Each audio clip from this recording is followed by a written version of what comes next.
Okay. Good morning, everybody. I'd like to welcome you to a regular meeting of the Madera County Board of Supervisors. Today is Tuesday, March 19th, 2024. The first item, we'll ask the clerk of the board if there are any additions to the agenda. Mr. Chairman, there is one request that came to our attention after the posting of the agenda related to 2 letters of support for Madera County transportation projects requested by MCTC. Very good. Thank you. Yeah, this is in regards to, this is for support. There's a CTC meeting this Thursday and Friday, and there will apparently be significant opposition to these projects, along with other projects on SR 99. So I'll accept the motion for.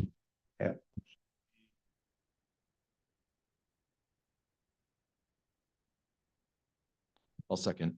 Okay, very good. We have a motion and a second. Roll call vote, please. Supervisor Rogers? Yes. Supervisor Wamhaugh? Yes. Supervisor Gonzalez is absent. Supervisor McCauley? Yes. Chairman Poitras? Yes. Vote passes 4-0. And Supervisor Gonzalez will be here shortly. She texted me, and there was a question about, are these letters for the same thing? And technically they are. They're both project programs, but one is for the State Highway Operations and Protection Program, and the other is for STIP, which stands for State Transportation Improvement Plan. Very good. You're up on all your programs. Excellent. Thank you. So with that, I will ask our counsel to read the closed session items into the record. Thank you, Chair, members of the board. There are several items in your closed session, 4 of them being existing litigation matters under Government Code Section 54956.9, subsection D1. The first case is Keith Trout as the proposed guardian ad litem to a minor versus the County of Madera. That's a Northern District U.S. Court case number 321 CV 06061 TSH. The next matter is also U.S. District Court, Eastern District of California case number 119 CB 01591 JLT EPG. And that case is Cornell Jackson versus Jason Quick and the County of Madera. The other 2 matters are Madera Irrigation District versus the County of Madera. These are Madera Superior Court cases, MCV 087598. The next, Madera Irrigation District and the Madera Irrigation District Groundwater Sustainability Agency versus the county's Groundwater Sustainability Agency, the Board of Supervisors in the county in general, MCV 086277. And your last item is under Government Code Section 54957.6. You have conference with labor negotiators. Those designated representatives are Mr. Noriega, Mr. Begay, and Ms. Carter. The employer organization is all units, including all classifications of unrepresented employees, but not elected officials. Thank you. Thank you very much. Are there any members of the public that have any questions regarding the closed session items? Seeing and hearing none, we will move into closed session.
Good morning, everybody. I'd like to welcome you to a regular meeting of the Madera County Board of Supervisors. Today is Tuesday, January 19th, 2024. Council, is there anything to report out of closed session? Chairman, there's no reportable action. However, Supervisor Gonzalez arrived at approximately 9:10 a.m., I think a little bit sooner.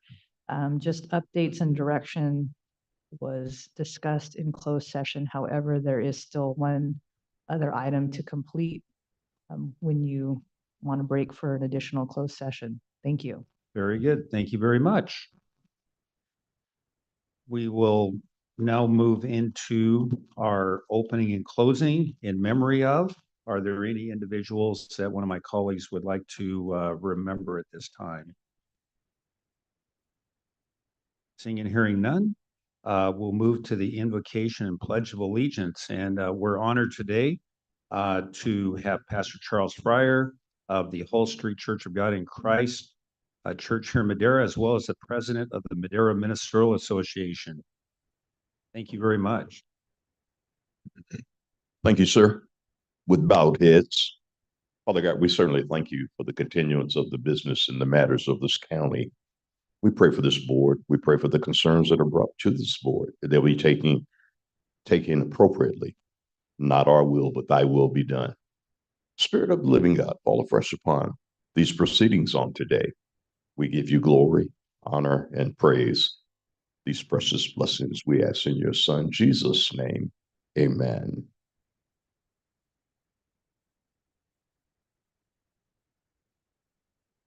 I pledge allegiance to the flag, the United States of to the republic for which it stands, one nation, under God, indivisible, liberty and justice.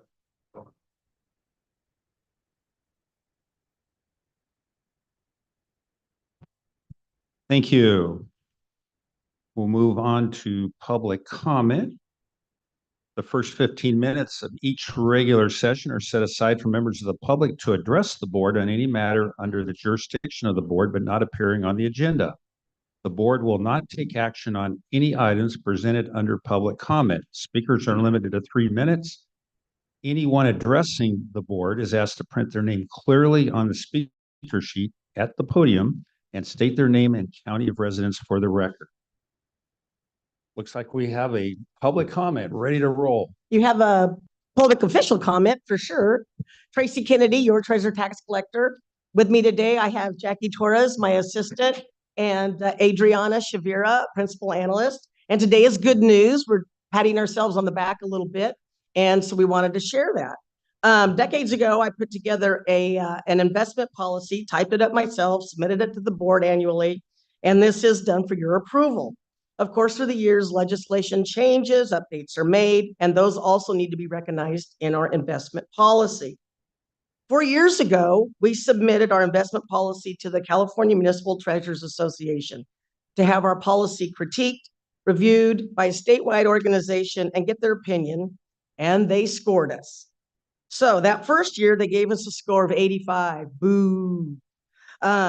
And 85 was not good enough for us. So, we're A students. Right. And so this past year, we got our score from CMTA, and we scored a perfect score, 100. So thank you. Thank you. Yeah. And we got the certificate to prove it. And we did not print that ourselves. They sent it to us. But California Municipal Treasurers Association is a statewide recognized organization. They are very well respected. They do fundamentals like this for treasury investment portfolios. Counties, 58 counties, thousands of cities throughout the state of California. They score us on the various things that are in your packet, 18 items, from the scope to diversification, collateralization, things of that nature. And it was just great to have another set of eyes looking at our policy. And of course, it's all vested in government code, is where we get all of our information from. So anyway, we got a perfect score. I'm proud of our accomplishment. I'm proud of our staff for putting it together. And they drilled down and drilled down and drilled down until we got all the right answers. So, or until they did. Anyway, if you have any questions, I'd be glad to answer them. Well, fantastic and congratulations. Thank you. Thank you very much. Outstanding.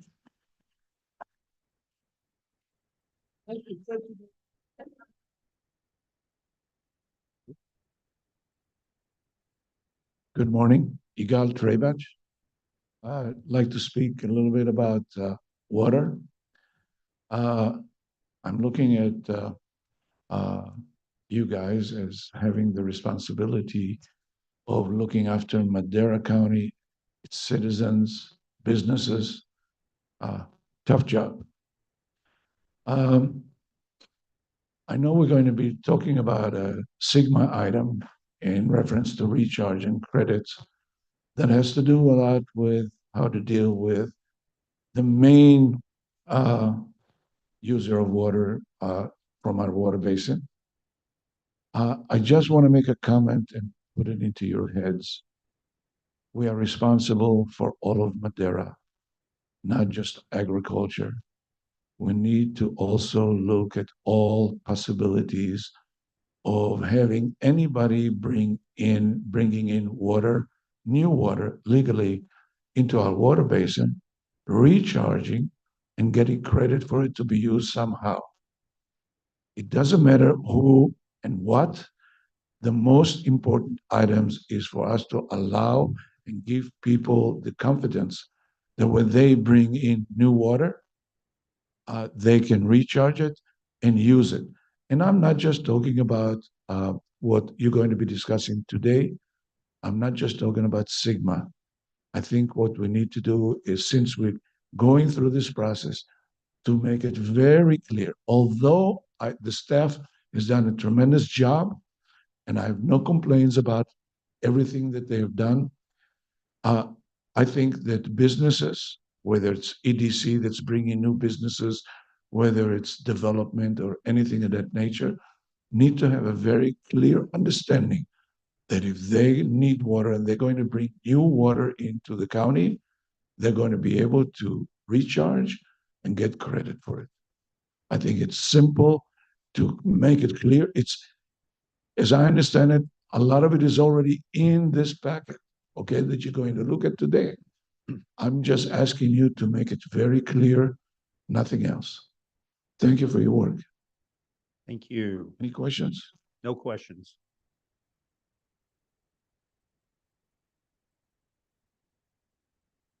Good morning, everybody. I'm going to give you a 3-minute version of 2023 in tourism in Madera County. So thank you for letting me talk today. I gave you our annual report. Just finished that, numbers from the tax collector hot off the count there. So lodging revenue was up 19% over 2022. We had an incredible year last year. Started out with Snowmageddon all throughout the season and ended up with waterfalls going crazy and Bass Lake being absolutely full, which is our two main destinations in Madera County. So our TBID numbers were, our whole county numbers were up a lot. Airbnb vacation rentals continue to grow, even though I keep thinking that they're going to flatten out and everybody's going to start selling and renting them out again, but they continue to grow. We had over 30,000 visitors visit our visitor center in Oakhurst, so we were able to help them navigate through our beautiful county. There was over 4 million visitors into Yosemite last year, which is up quite a bit from when reservations happen. Visitors that Yosemite counted through our gate is 1,678,079. And that is basically, that's their count. And that's not including all the ones coming back through. So about 40% of the visitors that go in one gate in Yosemite come out another gate to see something else or on their travels through the state. Top international visitors, so international is coming back. It's really exciting. After COVID, Germany is still our top market, and we are working with a German company to reach out to those visitors and let them know how to visit our beautiful area. France, UK, Canada, and Australia round out the top 5 for visitation internationally. And we hope to see a lot more this year as they're all coming back, especially China. China's been on lockdown for 3 years. And so they're a different traveler. They used to come to us through buses, mostly where they'd stay in like Fresno, go into Yosemite, drive through, stop at Rayleigh's and get snacks. You see tons of buses every day.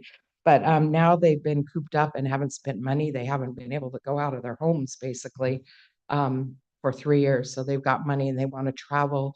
When they were able to get out of their homes, what we've been told is that they were walking and going hiking and things like that they never really did before. So they want to come to our destination now. And so we're going to see a lot more of the China traveler. Domestic travelers, California is still our main traveler. 42% of people who stop in our visitor center are from California. New York, Texas, Pennsylvania, and Florida round out the top 5 of that. Our 14 seconds. Okay, we're done. We brought in 2022, we brought in 316 million in travel spending, employed 4,800 people with local taxes at 16 million. Our 2023 numbers will come in in May, and so I'll report out all this.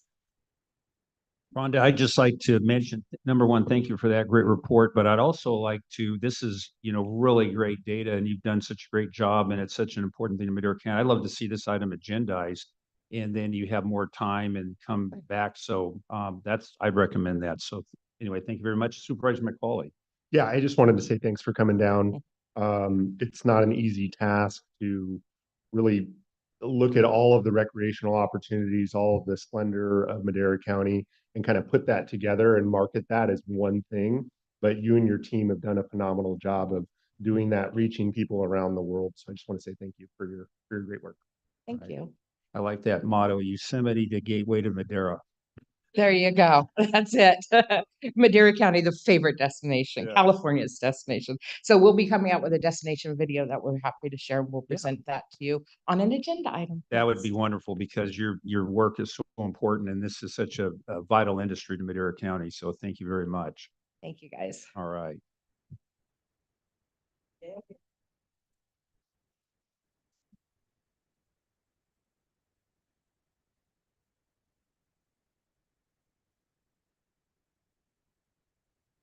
Good morning, Madera County Board of Supervisors. My name is Narendra Bahia.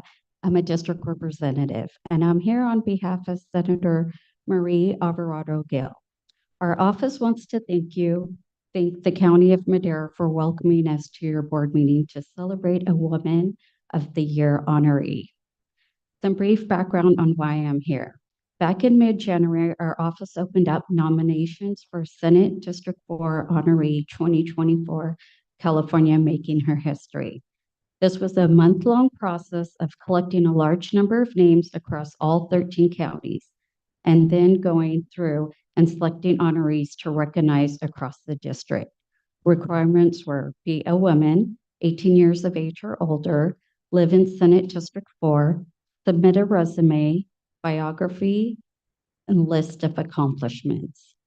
Submit a letter of recommendation from a local elected official answering the following question. How has this woman influenced your community to create a better place for all? Jennifer Simmons' nomination was sent to us by Madera County Supervisor Robert McCauley. Thank you. Jennifer was selected as an honoree for her outstanding work with the youth. In today's world, young people need education, opportunities, and role models to help them navigate the challenges of life. Jennifer has provided invaluable support to the community by being a leader and demonstrating a heartful passion for her work. Her positive impact on the youth in the community is widely recognized, and she has made a real difference in their lives. Jennifer's approach to working with young people is both empathetic and empowering. She takes time to listen to their concerns and provides guidance and mentorship based on their unique needs. Her dedication to helping them achieve their goals has been truly remarkable.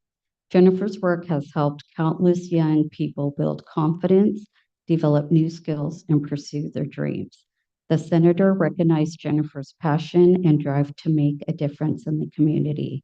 Her tireless efforts to provide education, opportunities, and mentorship to the youth truly makes her deserving of the honorary award. Jennifer's work is a testament to the power of one person's commitment to making a power change in the world. On behalf of California State Senator Marie Alvarado Gil, we'd like to recognize you as a Senate District 4 honoree for 2024 California, making her history. We have this to present. So Chair, I think I did pull a fast one on Miss Simmons. I don't know if she knew why she was down here today. But I do want to thank you for coming down and making the presentation. Jennifer is a phenomenal community member, and I don't want to go on for too long, but I do want to run down there and maybe grab myself a picture. If that's okay with the chair. Thank you. Do it. Yeah. Get one.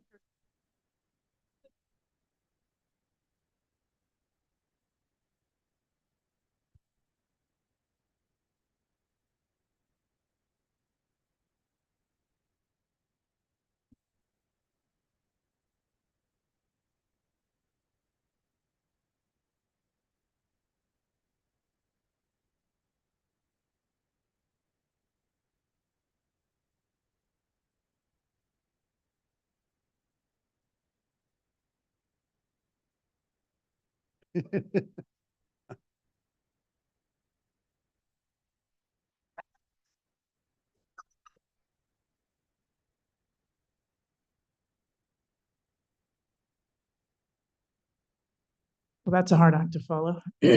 Sally Moreno, your district attorney. I'm here today to talk about some legislation that I'm working to get passed in California. It's actually an initiative, and it's called Californians to Reduce Homelessness, Drug Addiction, and Theft. And we're in the process of collecting signatures now, and I was out in Supervisor Wamhoff's district last Saturday collecting signatures at the State Foods Market. I'll be, I think, in your district, Chairman Poitras, at Walmart this weekend, and I'll be up in your district, Supervisor McCauley, the following Saturday. So what this legislation does is it tackles our homelessness and theft by holding repeat thieves accountable with felony prosecutions. It facilitates treatment for drug addicts, making your third drug conviction a treatment mandated felony.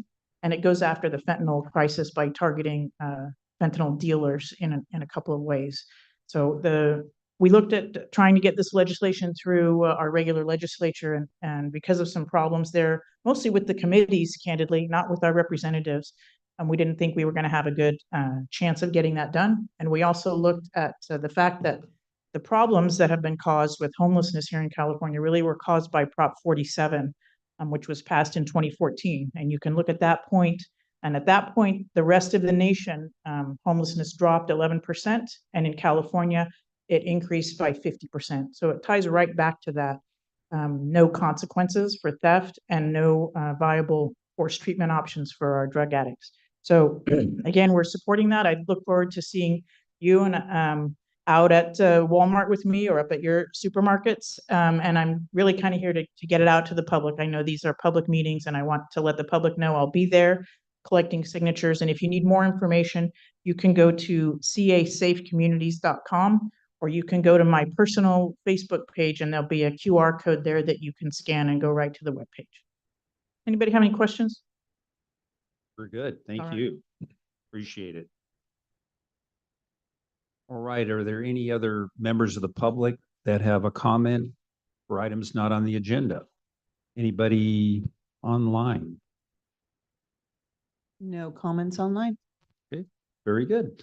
Let's move on to our consent calendar. And are there any items on the consent calendar that a supervisor would like to have pulled for further discussion? Further comment? If not, are there any members of the public that have any comments regarding the consent calendar and items on the consent calendar? Seeing and hearing none, I'll bring it back, and I'll accept a motion for action. Move to approve. Second. We have a first and a second for approval. Roll call vote, please. Supervisor Rogers, Yes. Supervisor Wamhoff, Yes. Supervisor Gonzalez, Yes. Supervisor McCauley, Yes. Chairman Poitras. Yes, Vote passes 5-0. very good. Thank you. And we'll move on to our discussion items. Item 6A. Board of Supervisors Department, discussion and consideration to adopt a resolution of intent to renew the Madera County Tourism Business Improvement District and fixing the time and place of public meeting and public hearing thereon and giving notice thereof.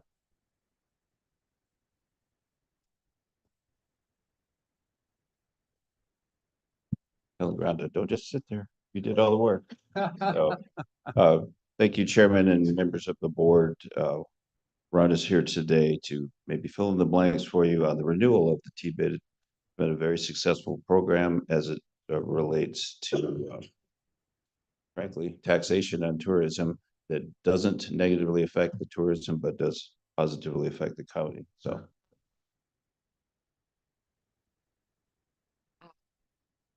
Yeah, move to approve. This is, we formed this in 2009 when the county's budget was cut from California and the county cut our funding.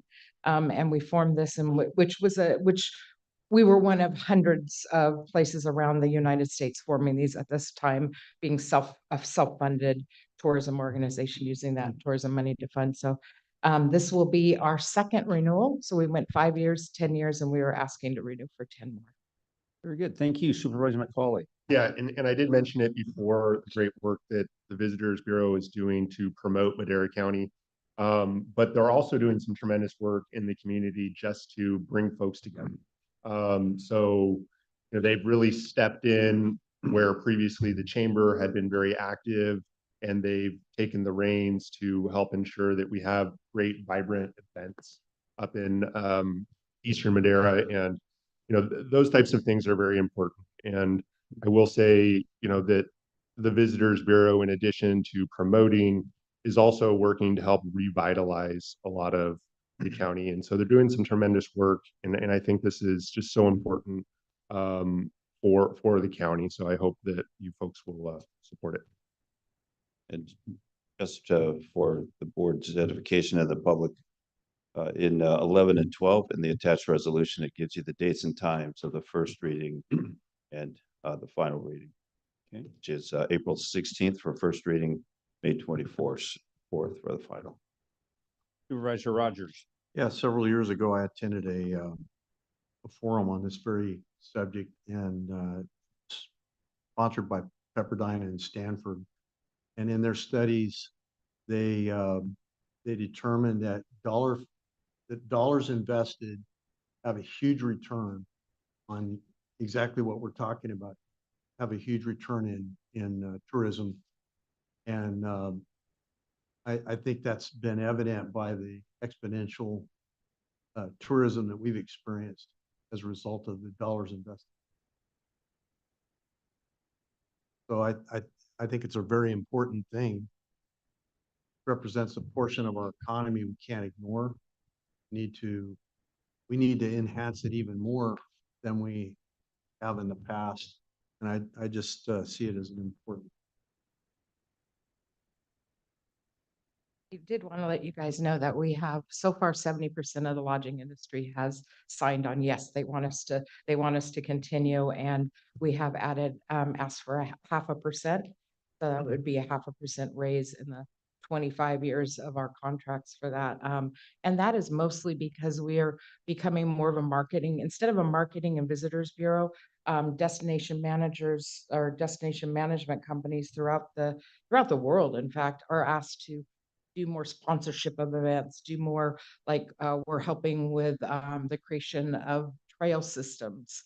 And I mean, and it's so much more than marketing and asking people to come, but we want people to come to our destination, even if Yosemite is closed.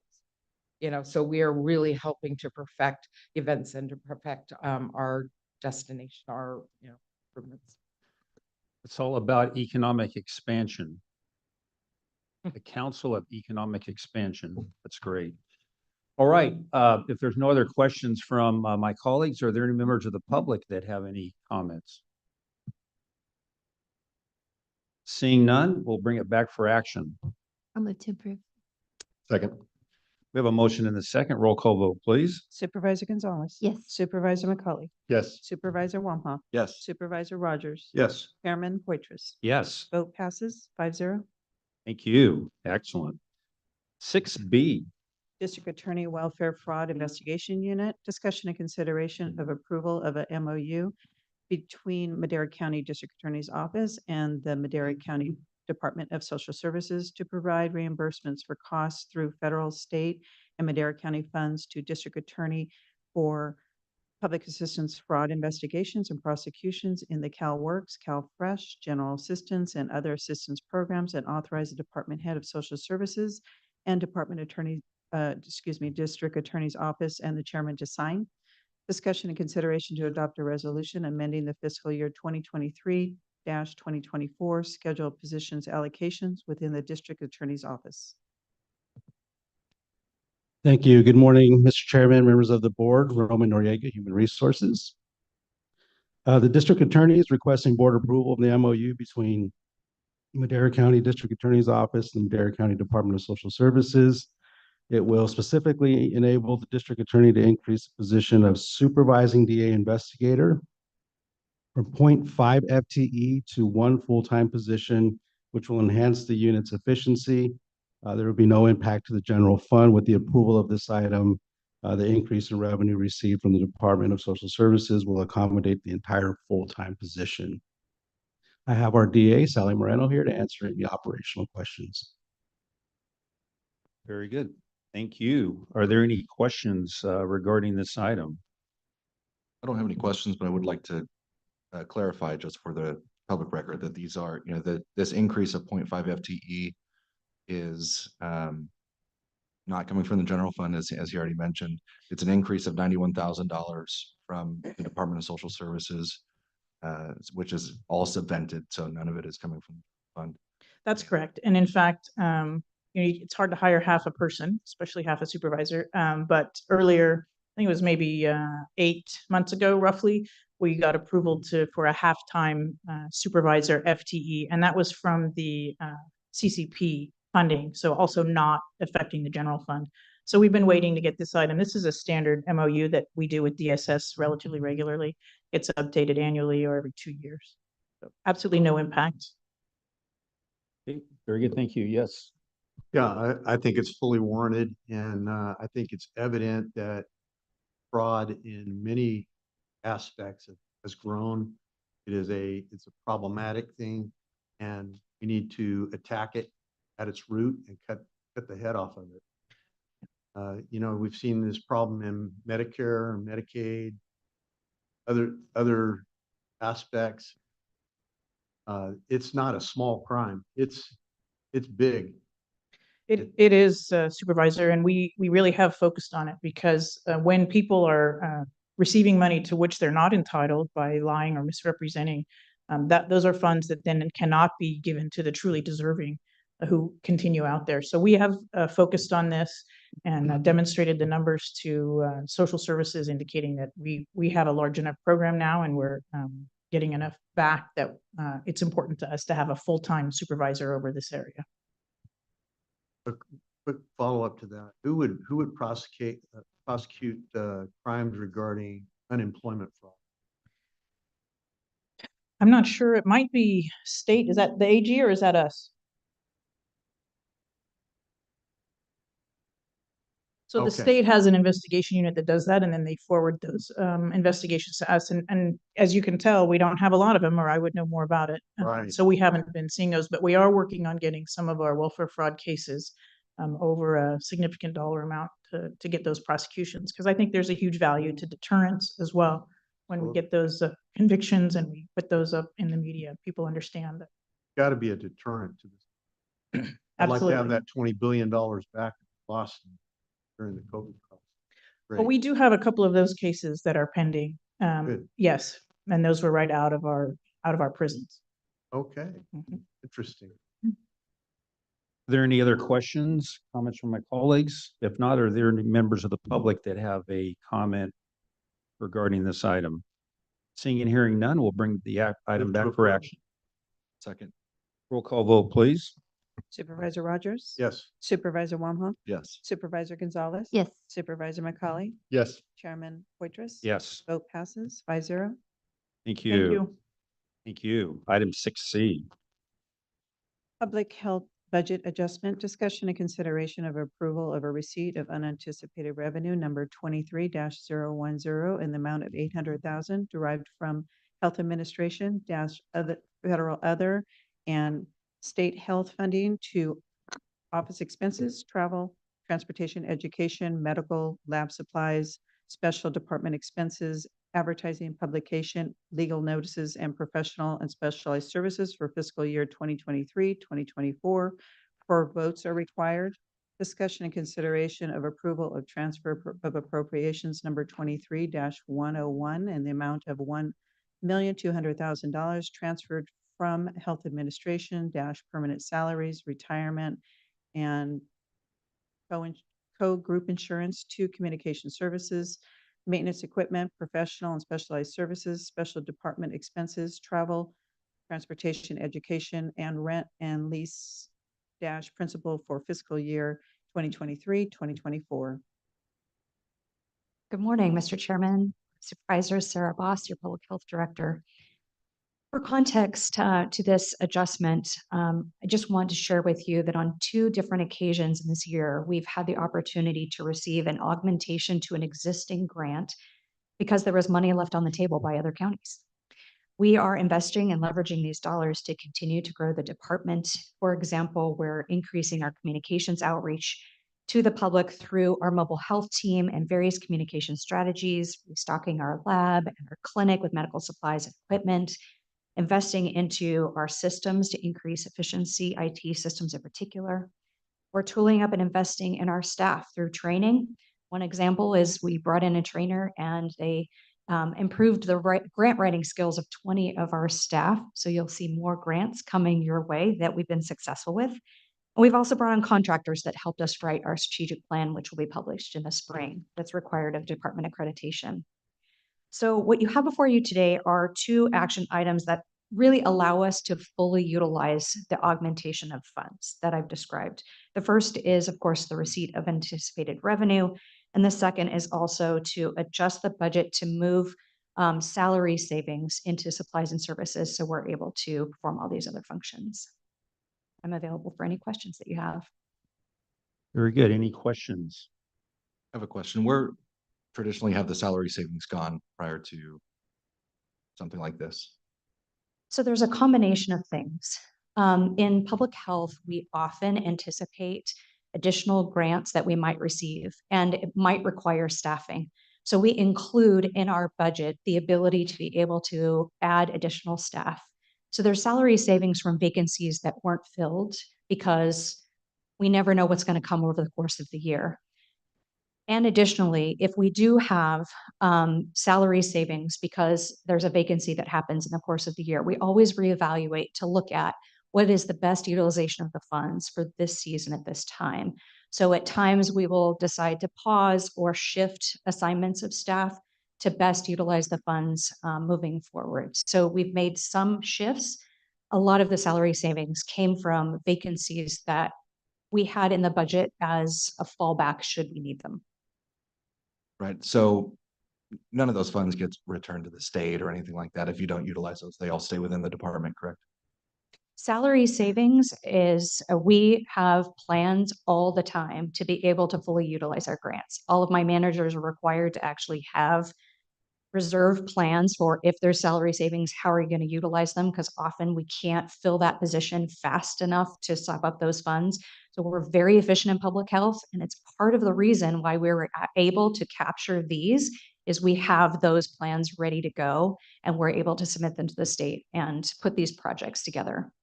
Great. Thank you. Very good. Are there any other questions from my colleagues? If not, are there any members of the public that have any questions regarding this item? Seeing and hearing none, I'll bring the item back for action. I'll move to approve. Second. We have a motion and a second. Roll call vote, please. Supervisor Gonzalez? Yes. Supervisor McCauley? Yes. Supervisor Wamhaugh? Yes. Supervisor Rogers? Yes. Chairman Poitras? Yes, Vote passes 5-0. thank you. 6D. 6D, Public Works Department Administrative Services Division, discussion and consideration of entering into an agreement with Madera County Transportation Commission for the fiscal year 2022-2023 allocations of the Regional Surface Transportation Program exchange funding and authorize the chairman to sign. Good morning, Mr. Chairman, members of the board. Andrea Saldati, Deputy Director with Public Works. Before you today is our annual RSTP allocation. The allocation is from prior fiscal year monies collected throughout that year and then made available in the following fiscal year. In prior years, the dollar amount has hovered between 600 and 700,000. This year, the dollar amount is just a little bit over $1 million. We have a couple of projects slated, some safety enhancements at Ezekiel Tafoya School, trying to finish the design and start the construction of a couple of turn pockets. And then we can also use the dollars on basic road maintenance. The only caveat is that the activities have to do with rehabilitation of a road or safety. And so we try to prioritize the use of the funds in those areas. With your approval, then the application moves to MCTC for their approval, and then we are able to draw down the funds. Very good. Thank you. Are there any questions regarding this item? Seeing and hearing none, any members of the public have any comments regarding this item? Seeing none, let's bring the item back for action. Move to approve. Second. We have a motion and a second. Roll call vote, please. Supervisor Rogers? Yes. Supervisor McCauley? I'm Yes. sorry, Wamhoff. Yes. Supervisor Gonzalez? Yes. Supervisor McCauley? Yes. Chairman Poitras? Yes. Vote passes 5-0. Very good. Thank you. And 6E. Public Works Department, Engineering Services Division, Solid Waste Management Consulting Services, discussion and consideration of entering into an agreement with HDR Engineering, Inc. in the amount not to exceed $823,959 for solid waste management consulting services and authorize the chairman to sign. Discussion and consideration of approval to authorize the chairman of Development Services or his designee to issue the notice to proceed. Discussion and consideration of approval to authorize the auditor controller to issue payments for contingencies up to 10% of the contract award amount per established county policy. Discussion and consideration to authorize the chairman of Development Services or his designee to issue and approve contract change orders in accordance with Public Contract Code not to exceed authorized contingencies. Good morning. I'm out of breath listening to all that. Yeah. Sorry. Jared Carter of the Public Works. This is an item to bring forward a proposed award of a contract to HDR Consulting to assist with our solid waste services. As directed by the board in June of 2023, we went out to RFP for these services. There were 5 firms who were solicited for these services. We had one responsive proposal from HDR. So the contract that we're proposing is a 3-year contract for a total over the 3 years of the $823,959 with 2 one-year additional terms for extension that are subject to our discretion. I'm available for any questions. Very good. Thank you. Are there any questions of Jared regarding this item? Yes. Hi, Jared, how long have we been with HDR? So the initial contract with HDR was in 2018. And it's been amended over the period. I would say that we made a lot of progress in our solid waste program with HDR's help. We certainly made a lot of changes and improvements to the way that we're handling and managing things. And I think that, we're moving forward in a good direction. I just to put on the record, I know that we need to go out to RFPs for these contract renewals. So I'm glad to see that you're doing that. But I see that they're the only ones who responded. So I just want to put it on the record. Supervisor. Yes, the $823,000. See, that's not coming from the general fund, but coming from the liner fund. Where are the funds from the liner fund derived? So the liner fund is primarily funded by our tipping fees and our rates at the landfill and transfer station. That's primary revenue for what we take in to fund that program. It's an enterprise fund, so it functions separate and apart from the general fund. And so it generates all the funding for the service from those who use the service. None of that comes from a franchise fee. We do have a portion of the franchise fee in the budget as of the last couple of years. And, we've been in discussions with putting the full fee into the solid waste program to help offset some of those costs. But as you can imagine, with everything that's happening today, all the costs are going up. So things are becoming more expensive. We're having to find ways to navigate that, including our rates. Thank you, Jared. Any other questions? Are there any questions from the public regarding this item? Seeing and hearing none, I'll bring the item back for action. I'll move to approve. Second. We have a motion and a second. Roll call vote, please. Supervisor Gonzalez. Yes. Supervisor Wamhaugh. Yes. Supervisor Rogers. Yes. Supervisor McCauley. Yes. Chairman Waitress. Yes, Vote passes 5-0. thank you. We'll move on to item 6F. Board of Directors, Groundwater Sustainability Agency, Water and Natural Resources Department, discussion and consideration to adopt a resolution adopting policies as the Madera County Groundwater Sustainability Agency Board relating to the recharge credit applications to groundwater allocations within the Madera, Chowchilla, and Delta Mendoza basins of the Madera County Groundwater Sustainability Agencies and making related findings under the California Environmental Qualities Act. Good morning, Mr. Chairman, members of the board, Stephanie and Agneson, your Director of Water and Natural Resources. I'm joined on Zoom with two consultants who are going to help with some questions afterwards, John Davids and Greg Young. I need just a minute of help with a password to log into the computer.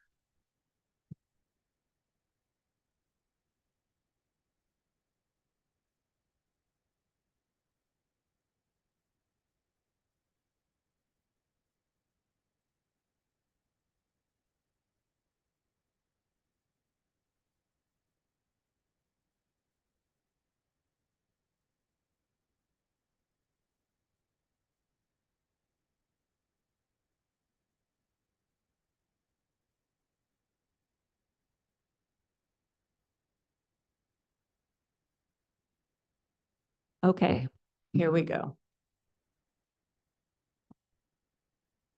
In our early GSP planning in 2018, we had growers who were very excited about the potential of recharge. 2018, of course, came after 2017, a wet year when the East Side Chowchilla bypass was running. And many growers saw that this was a potential new source of water. In our own work as the county GSA, we identified folks who turned in forms representing over 40,000 acres that were willing to do recharge on.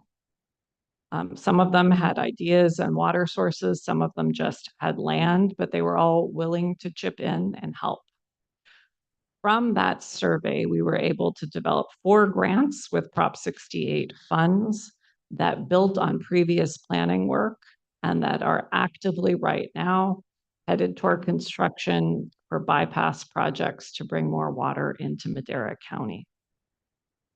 The keys with recharge include something called new water. And I realize no water is new, but new to Madera County. So, for example, when rainfall falls, it turns into storm water, it goes into a basin and sinks in.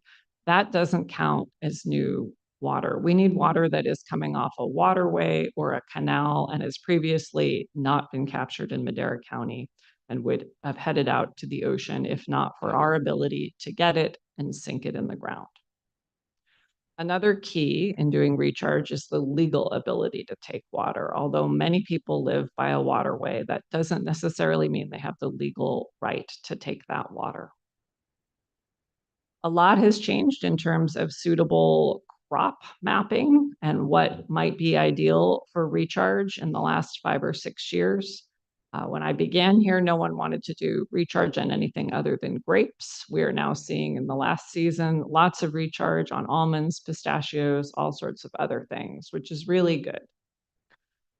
And another key for recharge is we need to be able to capitalize on infrastructure that is already here, working in partnership with others, make costs low for everyone. So last year in January, we saw a number of short-term and longer-term forecasts that indicated it was going to be a very wet year. And we came to the board with a temporary emergency policy for 1 year. It was for a flat 75% credit that needed to be used within a year. Obviously, you needed to have lawful application of the water, and it was retroactive or proposed to be retroactive to January 1st, 2023. The landowner was responsible for everything. That included finding the water, making sure they have their legal right to use it, completing any permits with Fish and Wildlife, any CEQA work.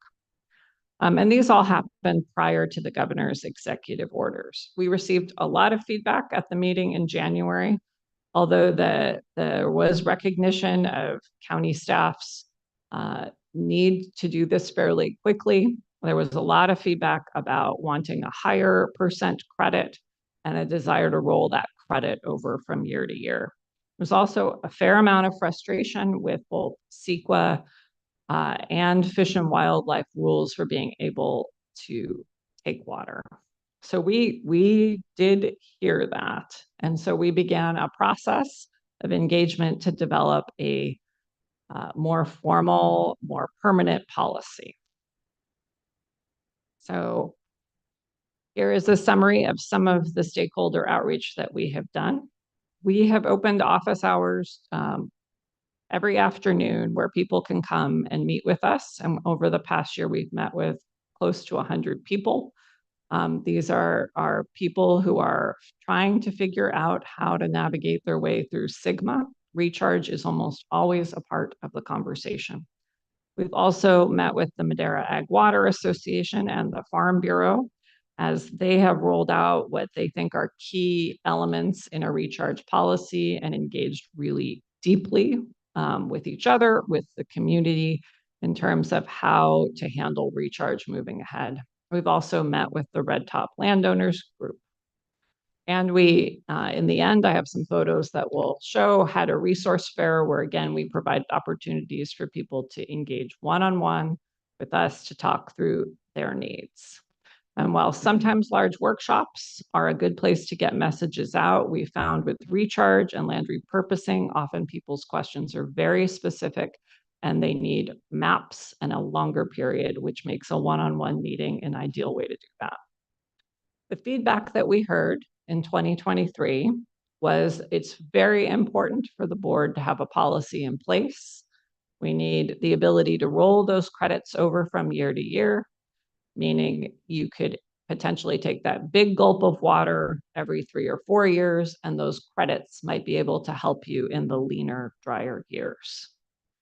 There was a fair amount of discussion whether the percent credit would vary by water type, meaning did water that was associated with a contract or a water right deserve a higher credit than water that was accessible with the executive order.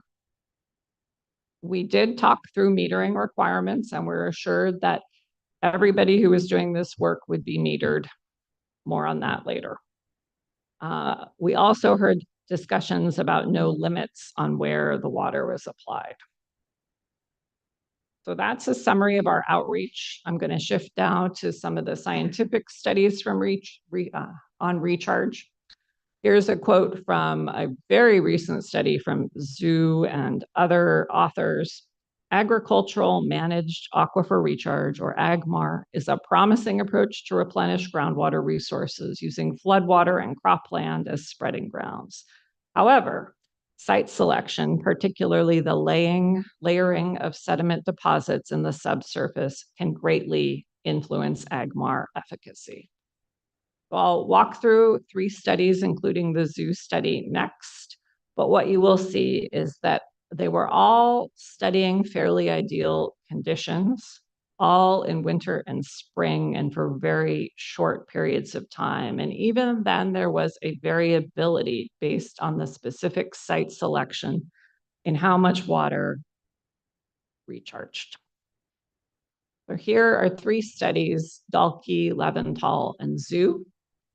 I'll walk through each of these. The Dalkey study is the oldest, but even then not that old because this is a recent field for people to explore. Many people think recharge is the future of water management. So Dalkey explored silty clay loam and gravelly sandy loam soils for alfalfa in Davis and Scott Valley. Just a quick note, the staff report says Scotts Valley, which is over towards Santa Cruz. The research was done in Scott Valley, which is in the Klamath watershed, so completely different climate. The research in the Dalkey study was in winter and spring. And one thing it demonstrated was that SAGB, or a mapping of 5 different criteria called the Soil Agricultural Groundwater Banking Index, may be a reliable predictor of suitability for recharge. At least it was in these sites that she investigated. And this one has, I think, the highest percent of applied water going to recharge, but again, it's cool places, it's in the winter, and it's sandy soils that are very conducive for recharge. The next study is by Leventhal from 2022. This is geographically the closest place. They were sandy loam soils on grapevines. I think they're Thompson seedless grapes. The work was done in the winter. And in this case, 83% of the applied water went to recharge. In the final study from Zoo, sandy soil with fallowed almonds near Modesto were studied. This was a bermed field on fallowed almonds, and work was done in the spring with 88 to 90% of applied water going to recharge. So again, these are almost ideal situations with much of this work, and it illustrated that there's a fair amount of variability based on the site characteristics in the soil and below. To build on the scientific studies that we reviewed, we also reviewed other active policies in the county and in the valley. So the county GSA is the only GSA that proposes a recharge credit policy at that time. I will let that sink in. We are the only folks in the county doing this. Part of that is because we are currently the only agency with an allocation. And as you've heard in other presentations, that the direction that the state is going is probably everybody who farms. Everybody in the valley will have an allocation at some point. But at the moment in Madera County, we are the ones with one. Well, that's why we are talking through a recharge credit policy, because not only are we tracking what you use, but we want to be able to give back what you recharge. So there are 2 agencies I'd like to feature here. Tulare Irrigation District has a mechanism for crediting that depends on 2 things: the time of year and whether you're putting the water in a basin or you're doing it on farm. So in the wetter time of year, October to March, you can get a higher percent credit. And in the time when recharge occurred last year, meaning March, April through August, September, if you're putting water on your fields, Tulare Irrigation District is giving you a 75% credit. So some variability with that, but in the spring and summer months, we know water is lost to evaporation, and that's why they end up at the 75% credit. Westlands has a number of different recharge programs.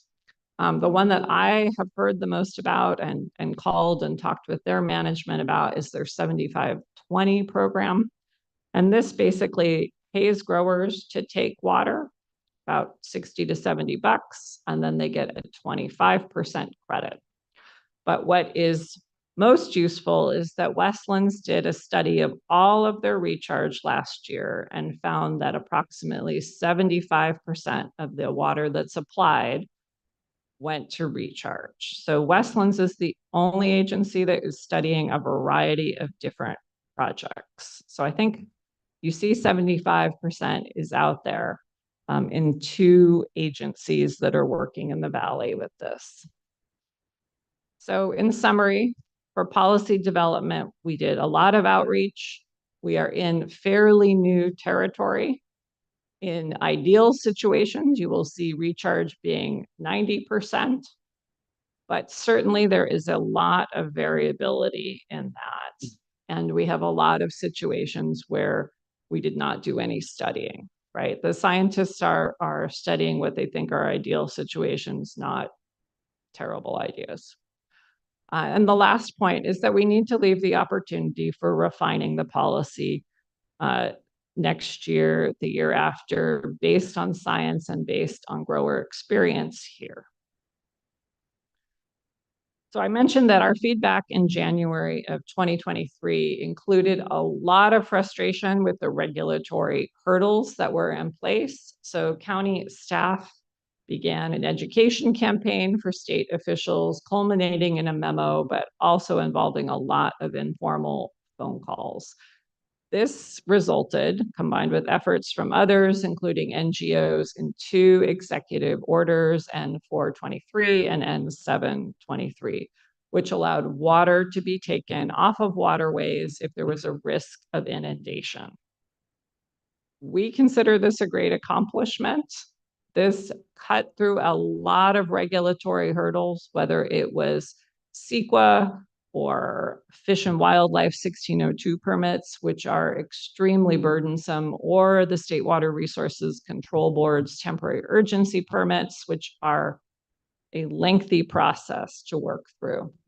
So those 2 executive orders then rolled into what was called SB 122. It's now a law. It was a natural resource trailer bill, and it formalized some of this ability to take water when you were at risk of flooding.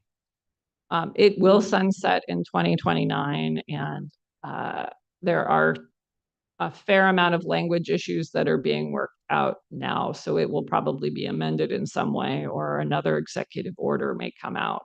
But I just want to emphasize that we are working very hard to hear what people are saying and to leverage things at the state and provide feedback that has resulted in some really great ability to take water. So this is a hydrograph. It is on the bypass. It's a composite well, meaning it is screened above and below the Corcoran clay. If you just use the access, the vertical access on the right, I think you can see exactly what's happening. There's a long period where water's being extracted, and then with the ability to do recharge, with more precipitation and with decreased pumping in wet years, you see a surprising bump up at the end. This is the ability of a wet year. It can change, if we do recharge and decrease pumping, what the groundwater conditions look like considerably. Your packet also has a complete set of all of the hydrographs from the Madera and Chowchilla subbasins for the annual reports due April 1st. So while this is the best example, there are other examples that show kind of other dynamics. But the closer you are to the river, the closer you are to the bypass, the more opportunity there was for people to put water into the ground, and you will see increases in the water level. So all of the outreach, all of the work in terms of listening to growers, in terms of reviewing scientific studies and working with our partners locally, results in 2 policies. One policy is for purchased water that's associated with a water right or a contract. The other is for flood flows of water. And we do understand that the executive orders, SB 122, and any other laws that follow are going to be treated under that second one, under flood flows, whereas water rights are treated in the first policy. They are very similar. Both policies are retroactive to January 1st of last year. These are for the county GSA only, and the intent is for ag water users with allocations. There is no cap to the credits. We heard what people were saying. And there is the ability to roll water over year to year without any decay. The policy gives a floor of a 75% credit, meaning that can be granted with documentation. And then it gives an ability to get a higher percent credit. There is a free way to do that, and then a couple ways that will take an investment of dollars. The free way is using modified SAGB, that's that mapping layer that looks at soils, but also topography and a few other features. There's also the ability to do soil borings or perk tests, and we have the types of professionals that can do that in the policies in your packet. There's also a larger effort if someone wanted to do a steepage study. So we have some options for getting above the 75% here, including a free way to do that, but there may be an investment in terms of money for the other two ways.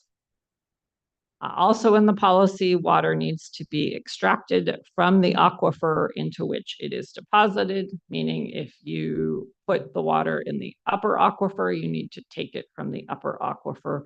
This does not apply in places that don't have the Corcoran clay, which is maybe 2/3 of the valley floor is not on Corcoran clay, and there's a map on our website that lays that out.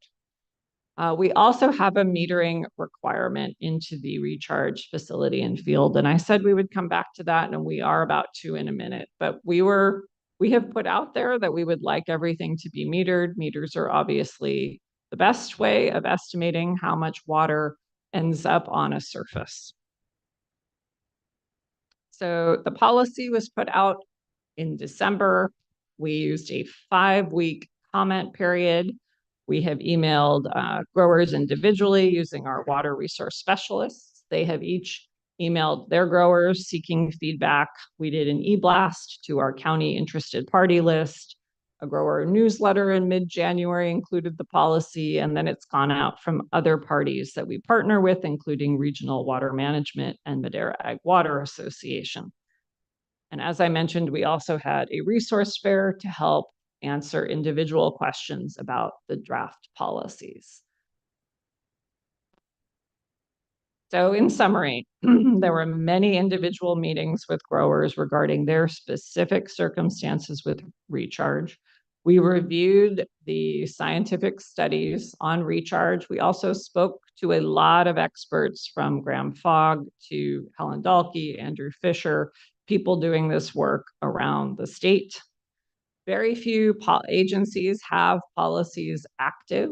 Those that do have an allocation, but we did speak to them, and those are the Tulare Irrigation District and Westlands that I went through.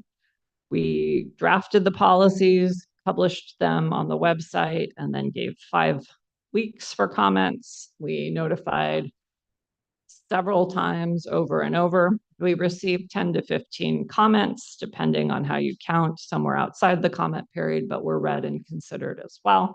And then we held that resource fair.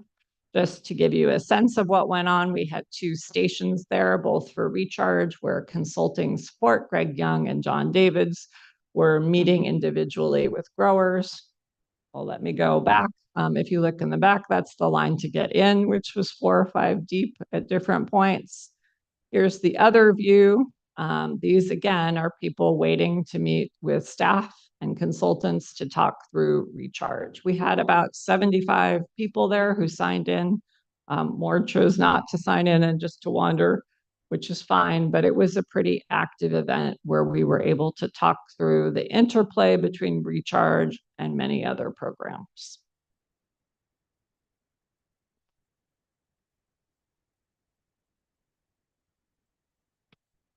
So in summary, the proposed recharge policies are retroactive to January 1st.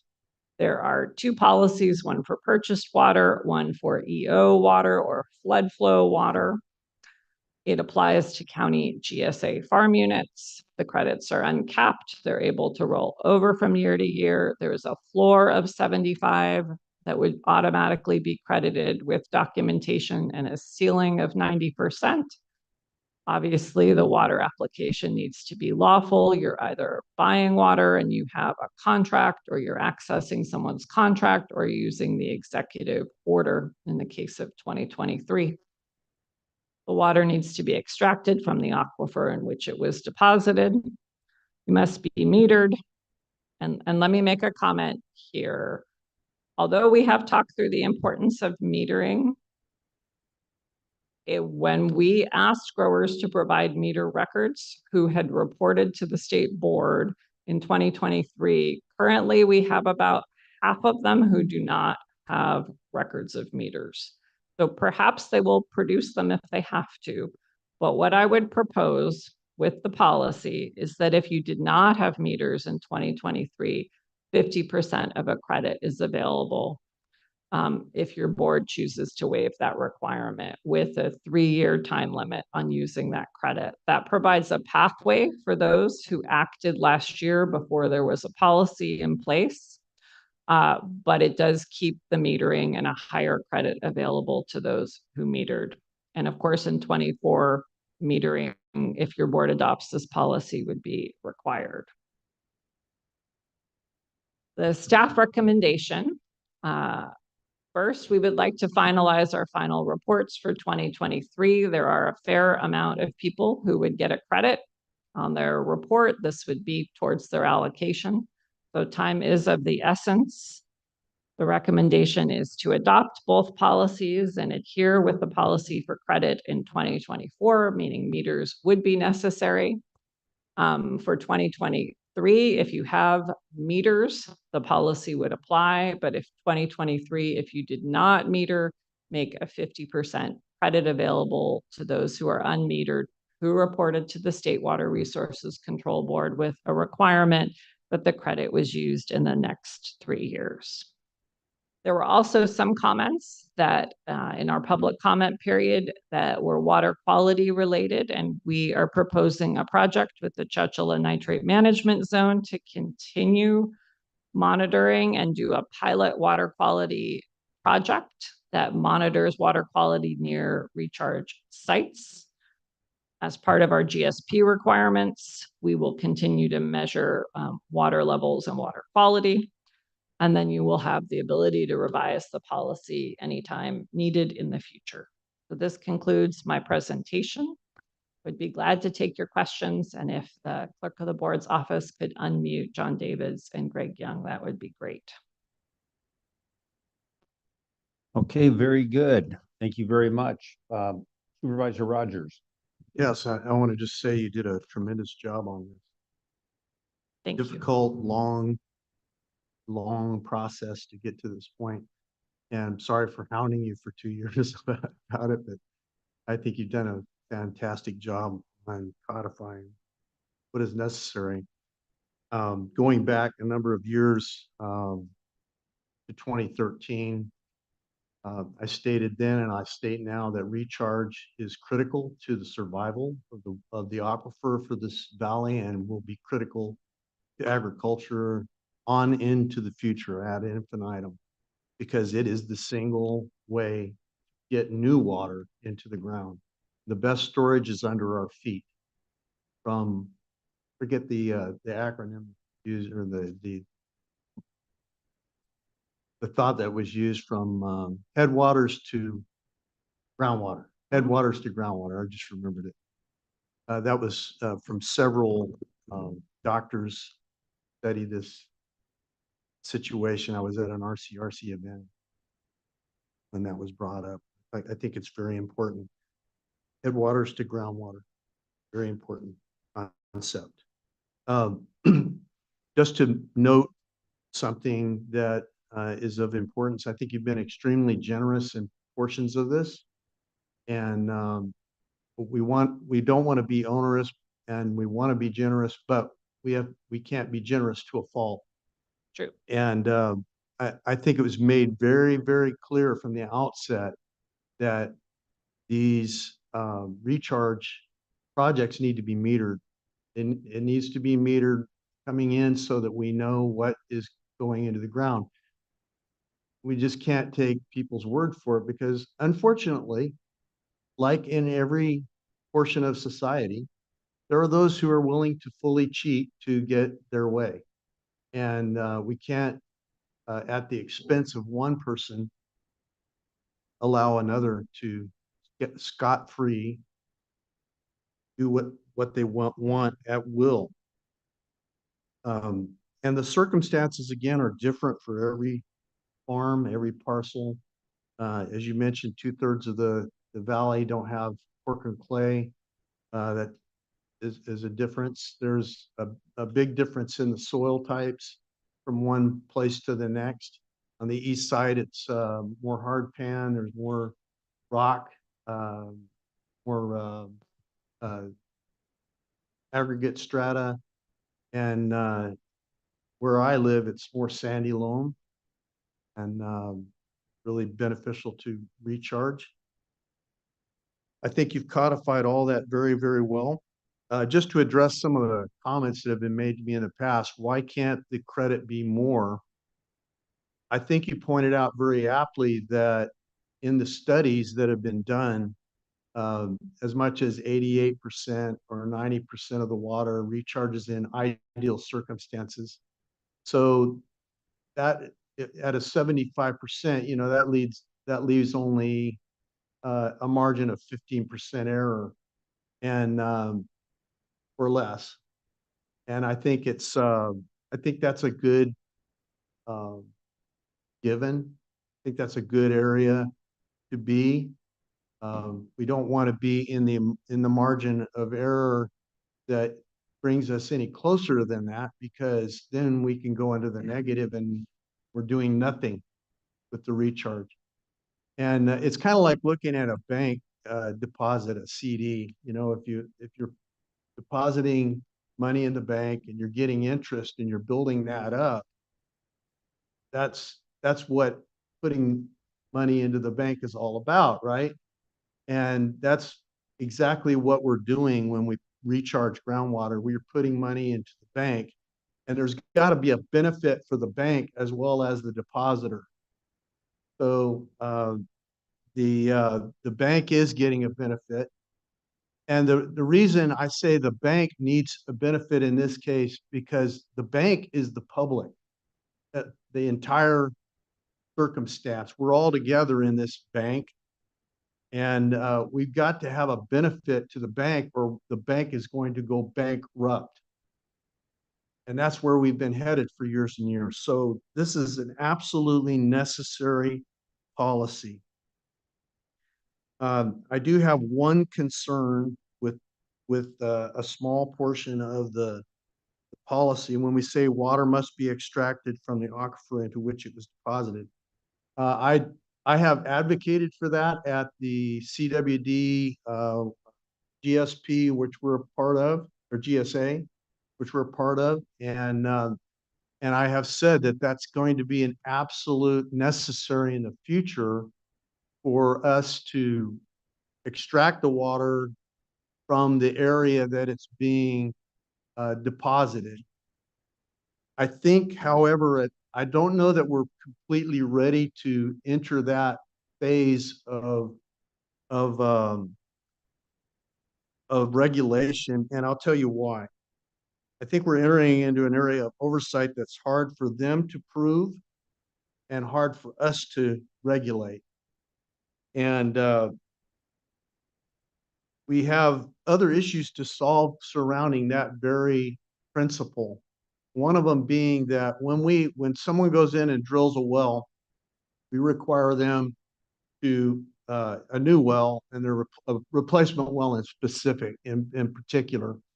Replacement wells, we require them to cap off the old well, and it's sealed and never will be used again because it's full of concrete.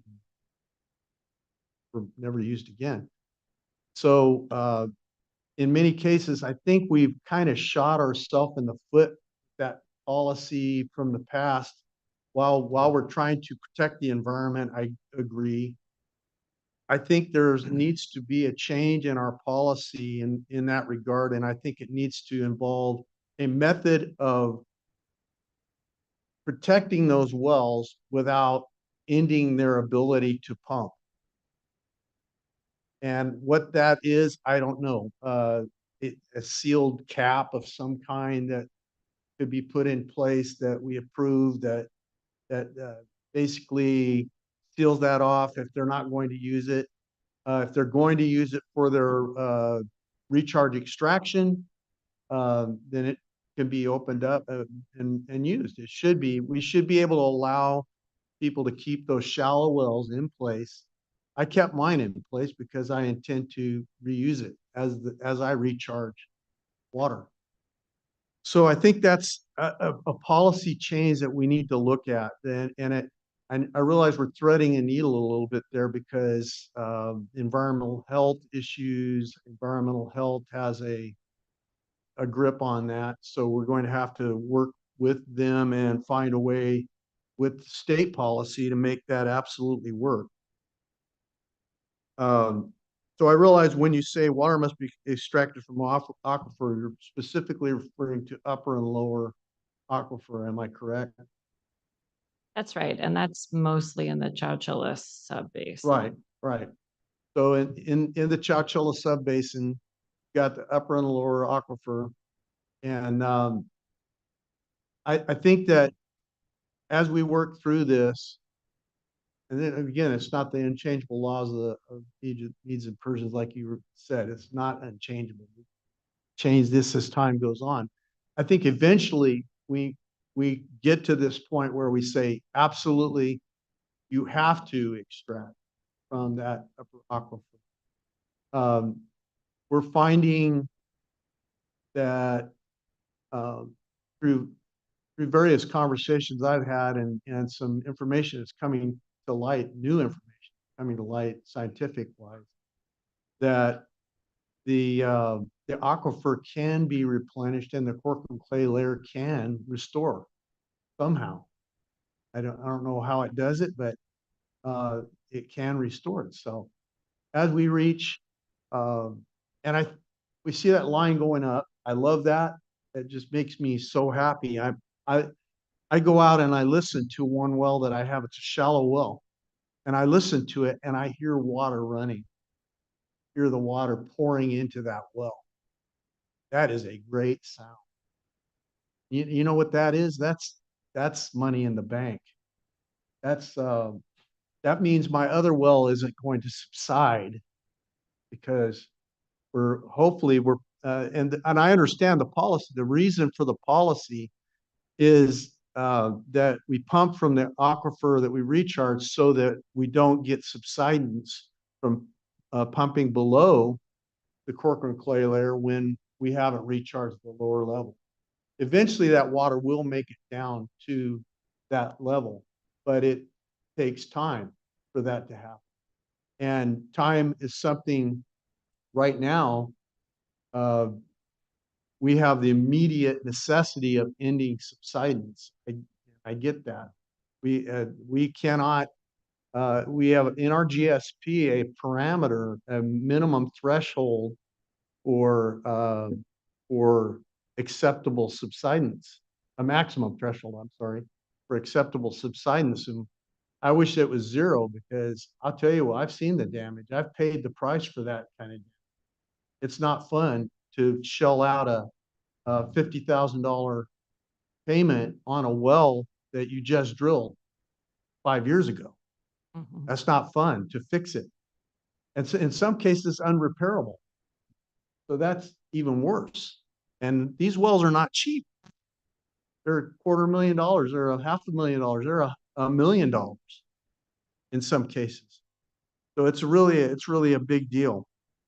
Do I agree with that thought in the policy? I do agree with it, that it's got to happen eventually, but I think we need to set it aside for now to continue to craft it, maybe perfect that with other policies that we'll be able to enter into within the next year. That's all I have to say, Mr. Chairman. Thank you. Thank you. Are there any other comments from my colleagues? I do, Chairman. Mhm. A few things.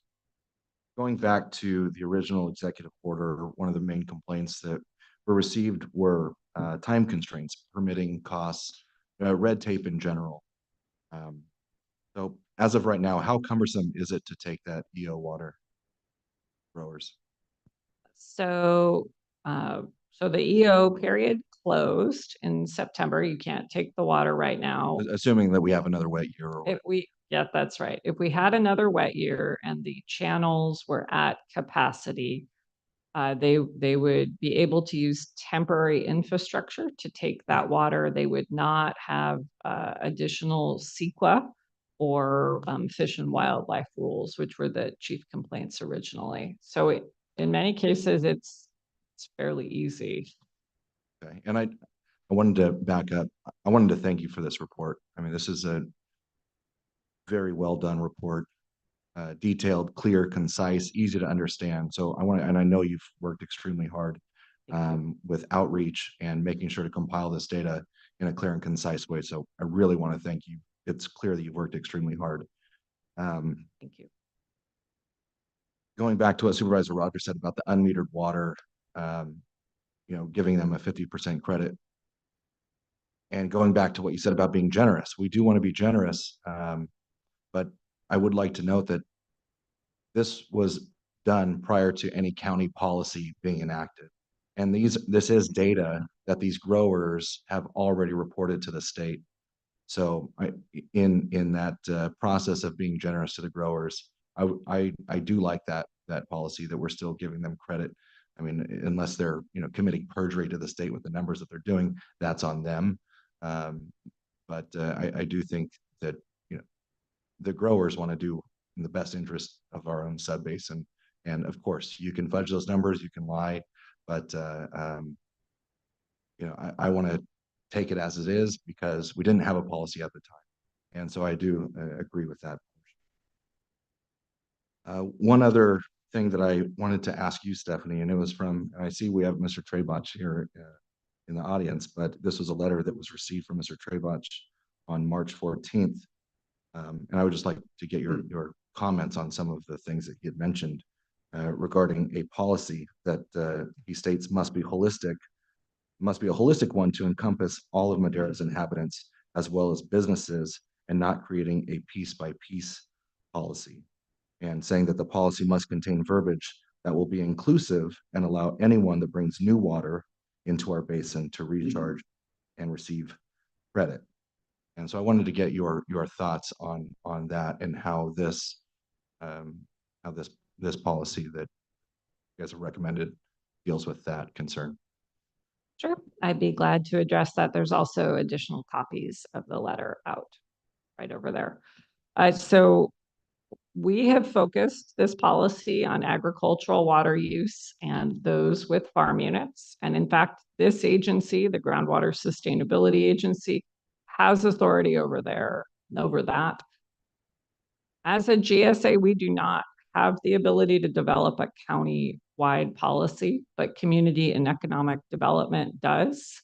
And I think there is in the groundwater balance ordinance language that allows someone, should he choose to develop land, to get potential credit for that.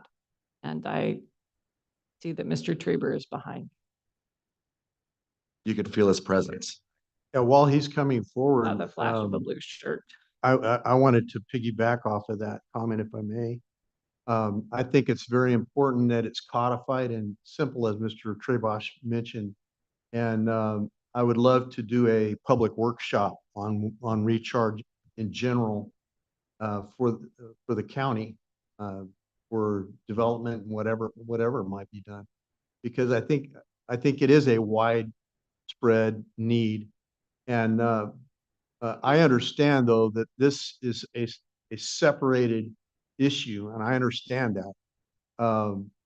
Specifically, what the GSPs govern. We don't govern the developments, and we don't govern other aspects of those things. De minimis users are specifically exempt from the Groundwater Sustainability Act. So we've got to focus on this now, but I would like to see a specific, well-worded policy that codifies what we want to see done in development. Go ahead. Yeah, sure. Thank you Supervisor Walmhoff and Supervisor Rogers for that. Matt Trieber, Chief of Development Services. Jamie Bax is also here, our Community Economic Development Director. And so we have had a number of discussions with members of the public and Mr. Trabosh as well, specifically on that. So this board does have in county ordinance a policy that exceeds state law today for new urban development projects.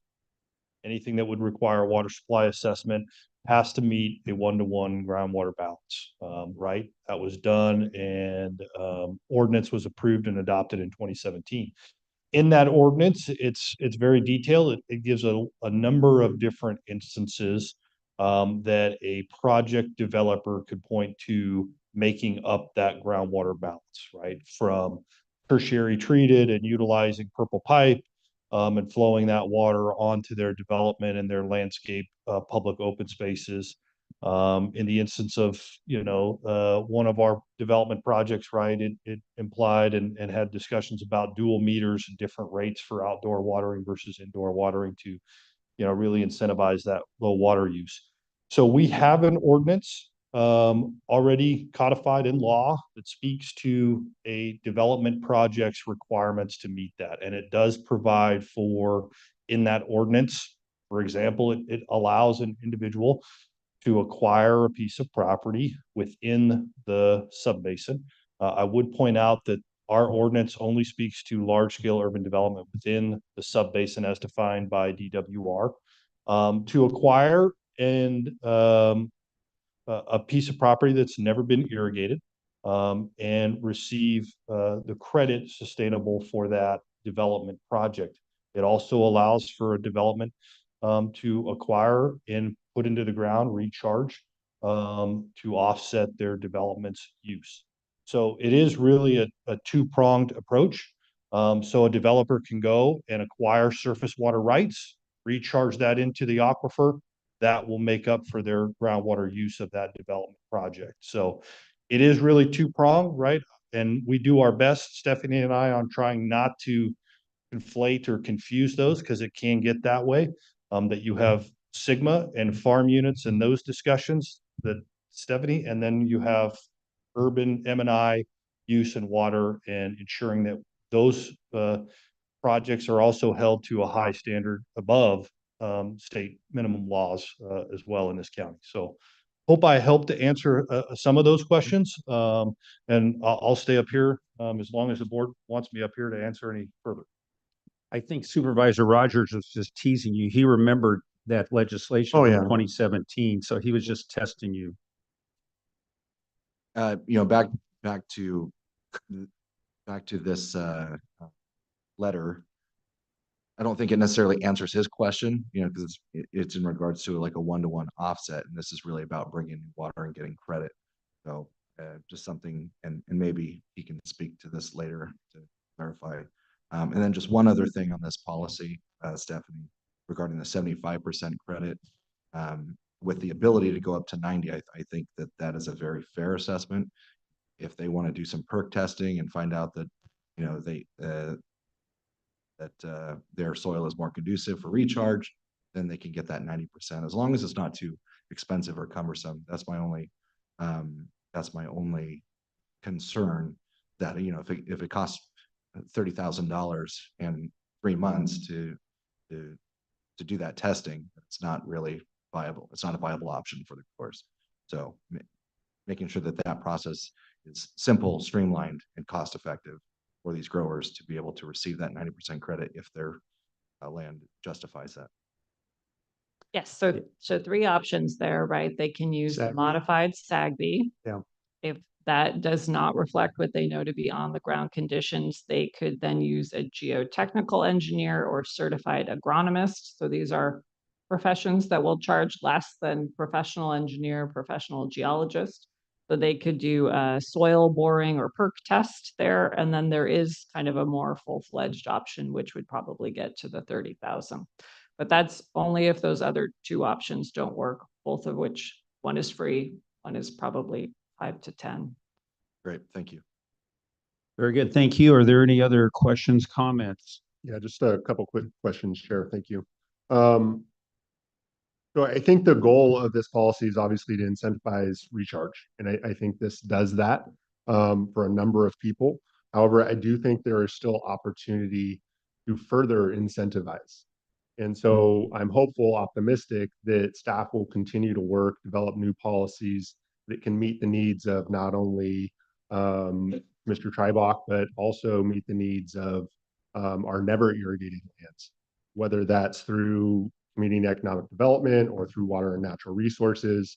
I do believe there are additional opportunities to continue to promote recharge or incentivize recharge.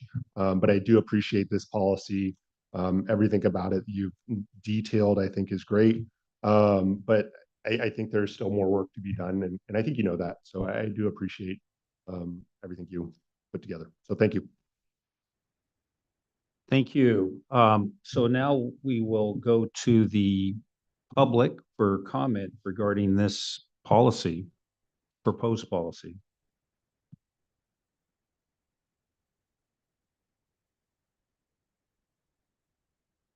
Good morning again, Igal Trebach.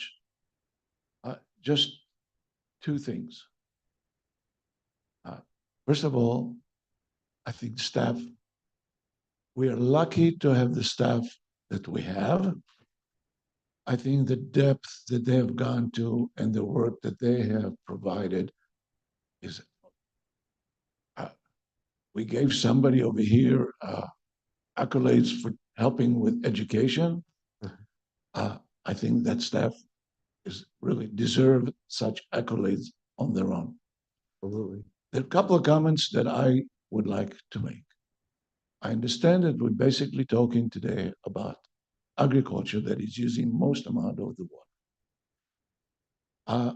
I got an email yesterday for the Farm Bureau, the Madera Farm Bureau. Maybe I should read it for you. That little segment that came through.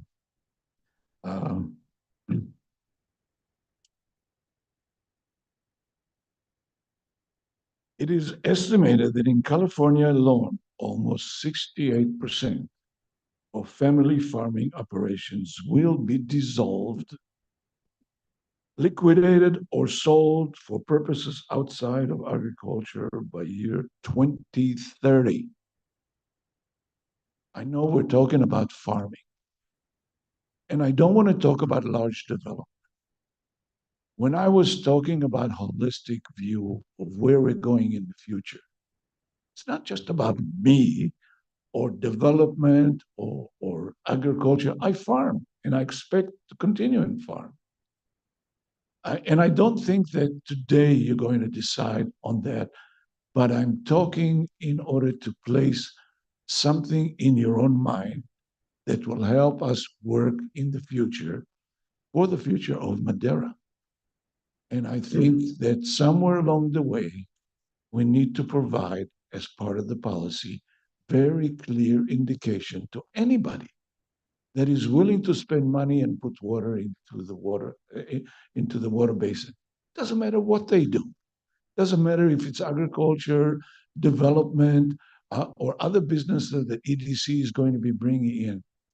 If we're going to survive, and in the long run, because we don't know when is the next drought going to be, okay?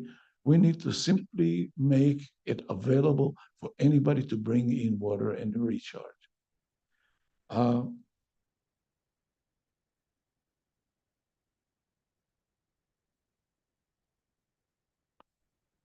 Last thing, staff is very clear about the credits that we're going to get based on the soil type.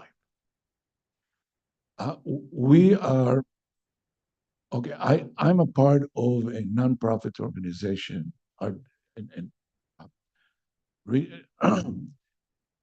which has a chair at the table with the RWMG. We've had a project over there soliciting a grant money from the DWR or $1 million that has the ability to provide it if there are 25% matching funds when money is available for grants. My partners and myself have been telling everybody we are willing to put up under conditions $250,000 that would allow us to get that $1 million and provide recharge wells throughout anywhere in Madera County. It's been difficult because it's been a fight over the money that's available. Eagle, we're about a minute over. So 3 minutes. I will finish right now. Please think about what I just finished saying. Consider it. Recharging changes the layers of soil, and we need to somehow account for any kind of recharge wells that are going to be included in poor soils. Thank you very much. Any questions? No questions. Thank you.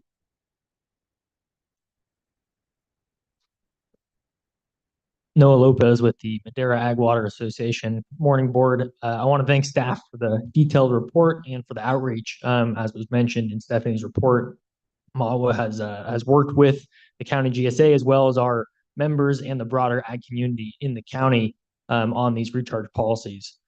Before commenting on this item, I'd like to just touch on two issues related to this issue and just GSA administration and SGMA implementation in the county as a whole. The first, really briefly, is regarding the need for a comprehensive rules package.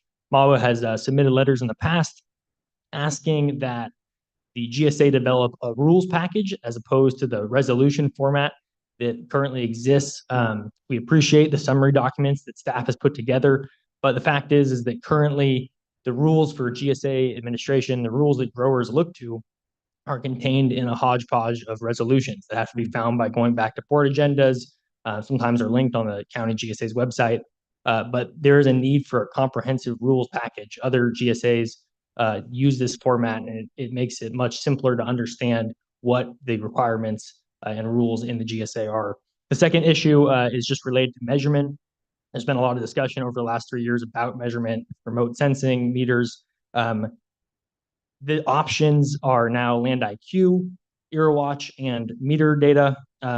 But depending on which one is chosen by the grower, they are excluded from seeing the other remote sense data. This is despite the fact that growers are paying for both sets of this data. They're paying for that data with their $23 an acre administration fee. That fee is assessed every year. It goes up with an escalator, and they're paying for that data, but they don't have access to both sets. And so we would really request that effort be made and even resources be allocated to providing both sets of those data to the grower. So now for the comments on the draft policies, I think it's really important to highlight the effect of these recharge policies. If these recharge policies are adopted, it will increase groundwater pumping in the GSAs.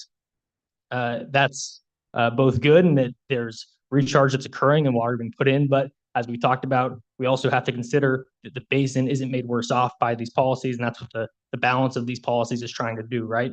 And so I think there's two things in our letter that's included in your board packet. There's a list of things, but there's two things I really want to highlight. The first is the legal nature of the water that is being recharged under each policy.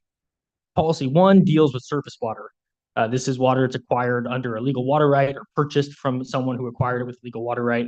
Under this policy, the GSA is authorizing the use of the aquifer to store that surface water and then be pulled out later. And this policy should really just make sure the basin isn't made any worse off for authorizing that storage. The second policy, policy 2, this is dealing with a different type of water diverted under the EO or under SB 122. I see my time is running low, but this policy should provide sufficient credit to create incentive to recharge, but also should benefit everybody in the basin or benefit the GSA as a whole because that water is now legally part of the basin. It belongs to all the overlying landowners or overlying right holders. The last point I want to make is just regarding estimating the water use or the water that will be credited based on this recharge policy. There's water that's, because these are retroactive to 2023, there's all this water that's been recharged. It would be really helpful to know what those estimations of recharge credits are going to look like. So with that, There's more information in the letter that's in your board packet, but we're just appreciative of all the work and open to questions or discussing this more. All right, thank you. Thank you.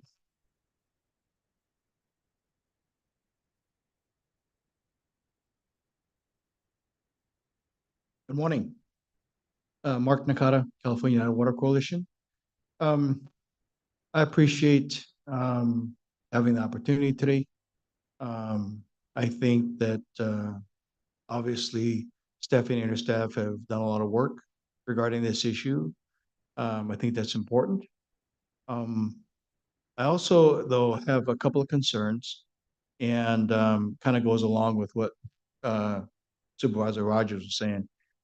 If you were to put money in a bank, you know at the time that you put the deposit in what those fees are going to be.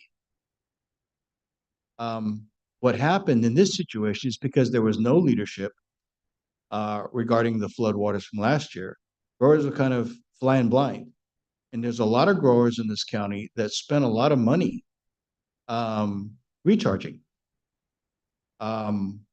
And they weren't sure what was going to happen, but they know that recharge is a good thing. And quite frankly, I think a lot of recharge was done. I'm also one that would like to see the numbers, but that's just my feeling based upon the growers that I know and what recharging they did.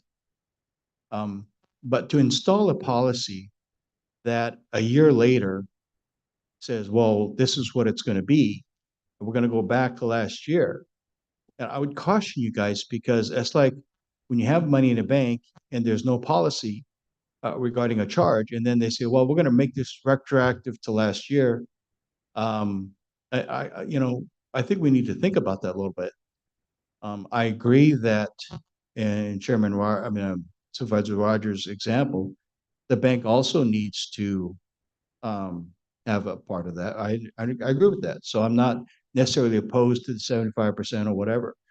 All I'm saying is that when you put a policy forward, you have to be very careful about what you do retroactively. That's what I'm saying. In regard to the issue of levels or basins, like if you're in the upper above the cork and clay, that's one thing. If you're below cork and clay, that's another. I agree with that. But the issue is that some of these growers, or maybe many of these growers, have wells that are both above and below the cork and clay. And while water that's recharged affects the upper level first, and we do need to guard against subsidence, so we do need to reduce the pumping below the cork and clay layer.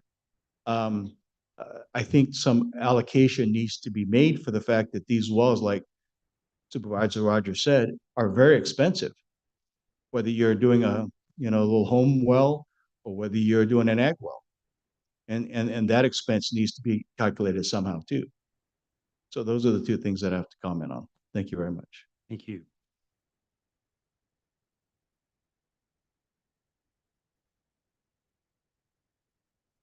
Good morning, Ryan Jones. I'm a farmer here in the community. I'm also a board member with the California United Water Coalition.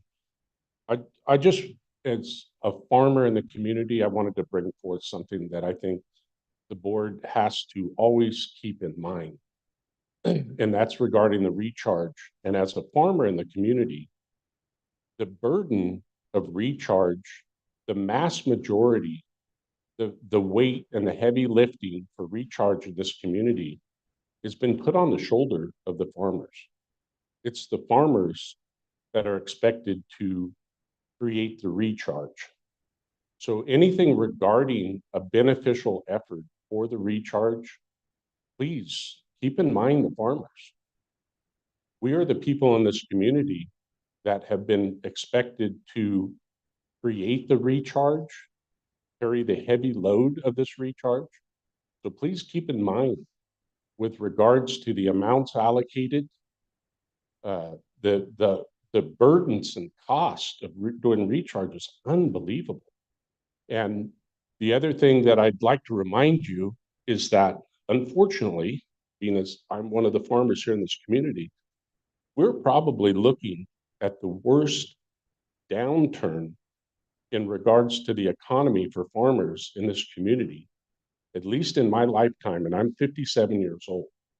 We are being stretched financially, and when we are expected to carry the load of the recharge and the humongous expense associated with it, it is going to be a tremendous uphill battle. I want everybody, the board members, the board of supervisors, everybody in this room to realize that this is not a single front effort, meaning because of where agriculture has gone, it is tremendously harder to keep moving forward with this recharge. If you don't have the money to do it, it's real hard to do. So I'm just bringing that forth to the board. I have a question for the board, and this might also pertain to the Water and Natural Resource Department. What is the clarification through Madera's GSP regarding how the cork and clay is to be managed? Is there a format that has been put into place that states how the cork and clay layer will be managed for Madera's GSP? Ryan, that's a question for our department. So Stephanie will reach out to you, or you can reach out to her. We're just accepting comment right now. Yeah, and then one other thing, that implementation, I feel it immediately, and my neighbors do. We're in the white area, but I'm curious if that GSP and that implementation, is that pertain to the entire Madera subbasin?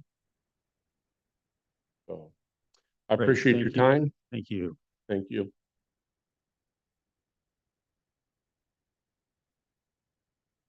Hi, my name is Robert Bishel. My family's farmed in Madera since 1912. My home ranch is located in the Whitelands. And last year, when Root Creek was running for 4 months straight, our aquifers came up over 100 feet.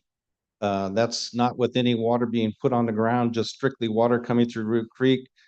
All the creeks, rivers, and streams are lined by sand. Sand is a natural purification, bringing water to water quality standards. I also have a company called Water Changers, so I work with customers all over the valley.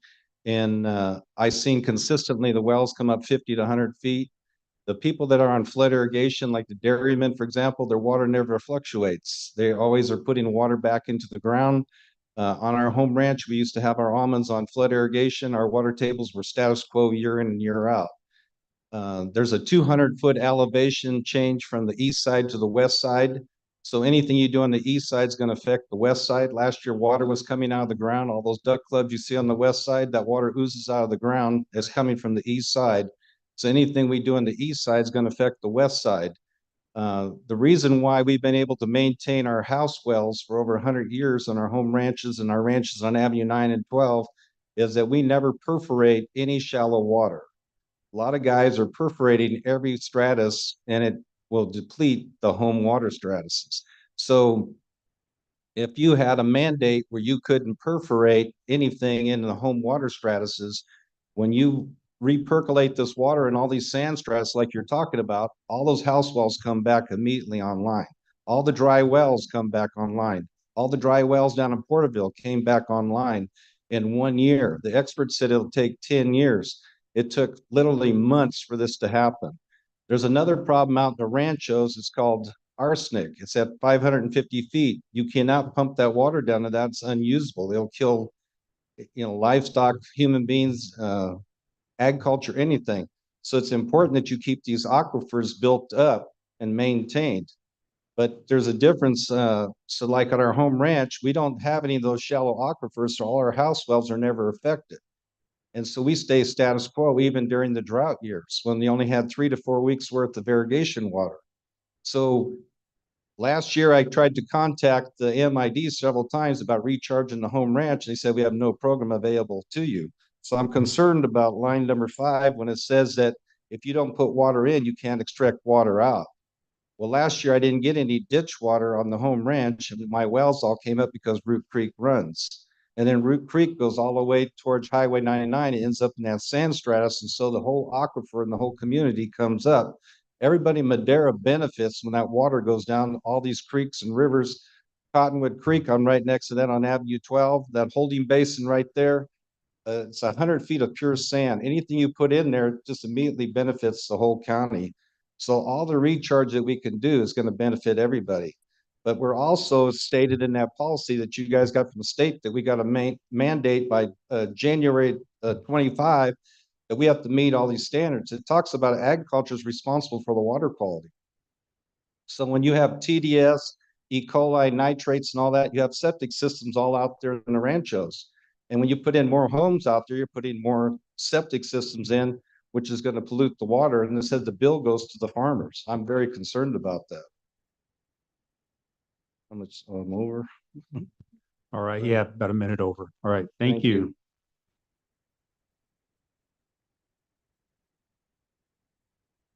Good morning. My name's Larkin Harmon. I'm a farmer out on the west side of Madera County.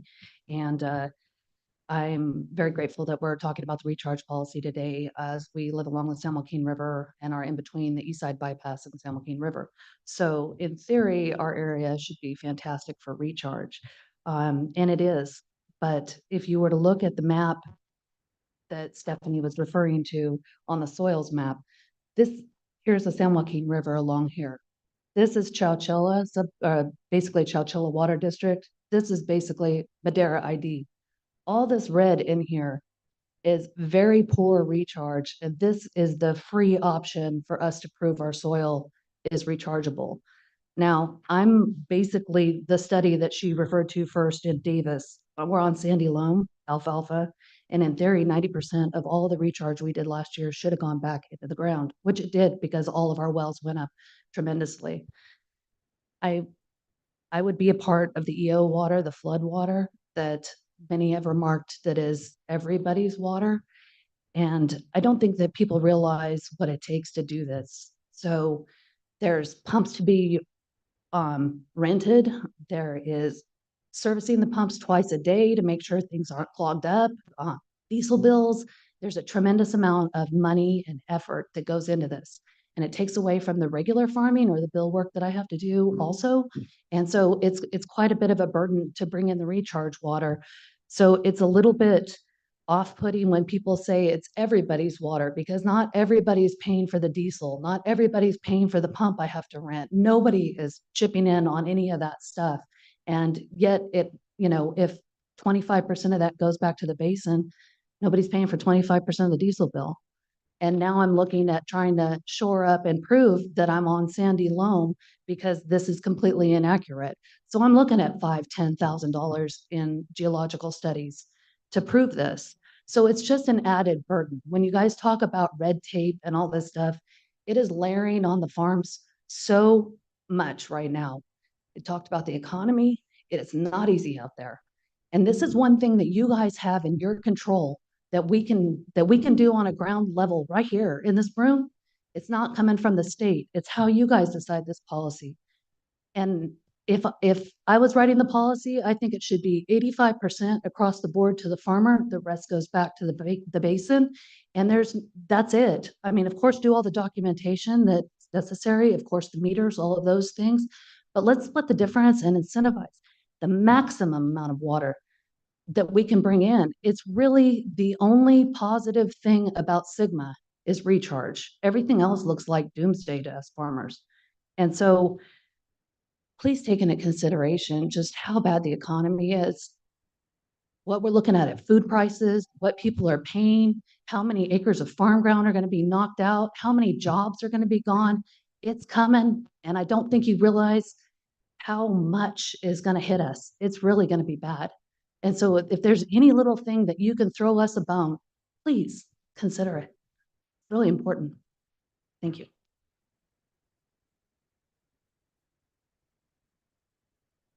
Good morning, Larry Petrowski. I have a dairy farm out on the west side. As David Rogers can attest, I've always been in favor of recharge and recharge credits. I've been pushing on him for a long time, and I'm glad this proposal came out. However, I'm very concerned about paragraph 5 of the proposal. You're limiting the specific credits on what aquifer you're recharging and extracting water from. The cork and clay starts on the west side and goes out there. There's a lot of farms out there that have wells above and below the layer. My wells, I have most of them below the layer. Okay, so all my recharge is above the layer. So basically, I'm not going to get any recharge credits the way it's written. And it's also written in there that the deep wells, it's how they're screened. If you have a screen above the layer and below the layer, the well will be considered below. I would challenge the data that specifically calls out and proves that when a well is turned on and it's screened in both locations, that you're only pulling from the lower level. I don't know if there's any data that can substantiate that. Okay. You know, and up until now, the county's been promoting recharge, surface recharge, basins, flooding fields, etc. Okay. And now all of a sudden, I get nothing. I've been doing this for years. Last year, I recharged a substantial amount of water on my property. Okay. My deep wells went up 30 feet. My shallow wells are flush with water right now. So tell me where this water came from. If you're saying it didn't percolate down when I recharged it, tell me where the water came from. Okay. I think what we need here is a little consideration for the numerous farmers that are out on the Cochrane clay level that have wells above and below. We can't afford to dig wells to recharge and inject water. Our only option is surface water recharge.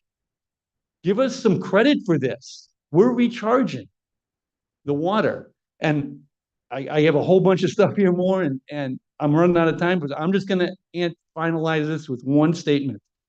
I'll ask you guys a question. Is any type of recharge water at any location, at any depth, a good thing to be rewarded or not? Because what this is doing is not rewarding me for my recharge because I'm at a different level. Thank you.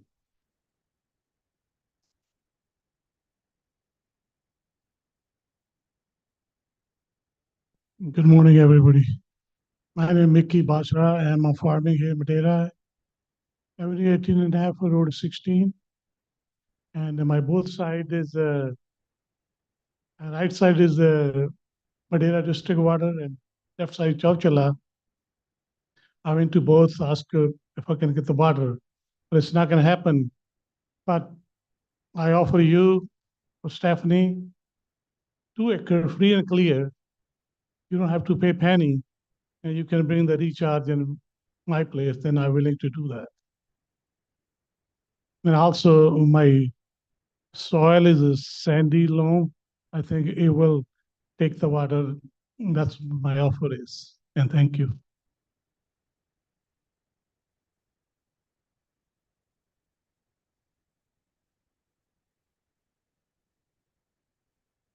Good morning, Devin Avilos with Agro Cooperative. Just 2 quick comments. If the resolution is to pass, the one thing that I propose is that we come up for the growers an order of use.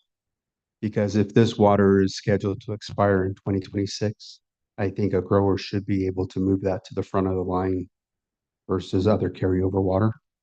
And the second comment would be, obviously developer recharge was not on my radar, but all I would ask, all recharge is good. I think all of us agree on that. The only thing is, I heard that this was established in 2017. Under the new rules, we have management zones to where you have to recharge in your particular management zone to therefore extract from that area. I think that we just need to make sure that any developer would have to meet the same requirements. Thank you for your time. Thank you. Looks like we have somebody online.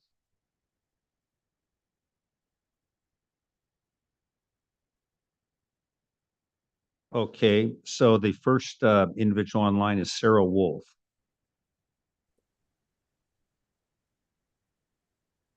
Good morning. Sorry, I was trying to put my video on, but it doesn't work. Sarah Wolf, I'm a farmer out in the Red Top area of the Chowchilla Subbasin. And I just wanted to compliment you for getting, first of all, this recharge policy before the board.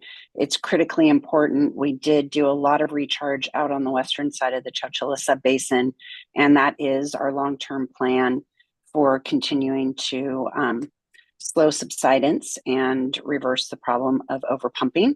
So we need to have a policy that supports that kind of activity. And I believe this policy does. Additionally, I work very closely with Triangle T Water District, and they have moved to extractions from the upper aquifer for quite some time now. They've been working towards that since 2012, and it's a critical component of stopping subsidence. So I encourage you to try to move the Madera County GSA in that direction. You are going to need to stop subsidence, and that only happens by decreasing your pumping from the lower aquifer.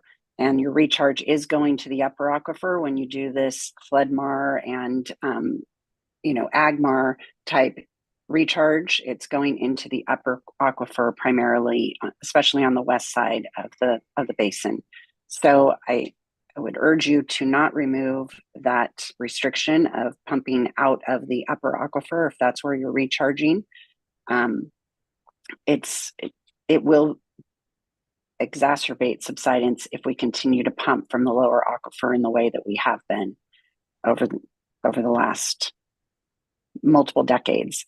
So to reach sustainability, we're going to have to move in that direction. I think this policy gets us there, but we do need to adopt a recharge policy very quickly. I would encourage you to adopt it today because there was a lot of expense and a lot of effort to do the amount of recharge we did. I think Madera County is looked at as a great example through Sigma in that they were able to recharge in that heavy rain year last year. And so I think the growers should receive a benefit from that, and they should get a groundwater credit from all of their hard work and expense from last year. And hopefully we have another opportunity to do this again in the very near future. But I encourage you to pass the policy as presented. Thank you. Thank you, Sarah. And we have Christina Beckstead online, I believe.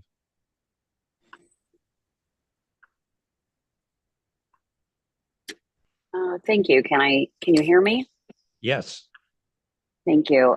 Christine Beckstead, Executive Director of Madera County Farm Bureau. I'm trying to start my video, but apparently the host has to allow that. So we'll just go with the black screen, I'm guessing, that you guys are looking at. I just want to thank staff for their time and effort in putting this together.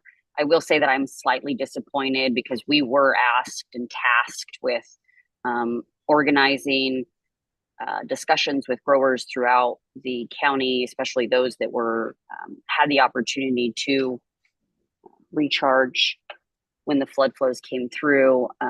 And we were tasked with putting together a policy that was simple and succinct. And even though this does get the job accomplished, I feel like it's a little more cumbersome and burdensome than we would have liked to have seen, and something a little more streamlined would have been nice.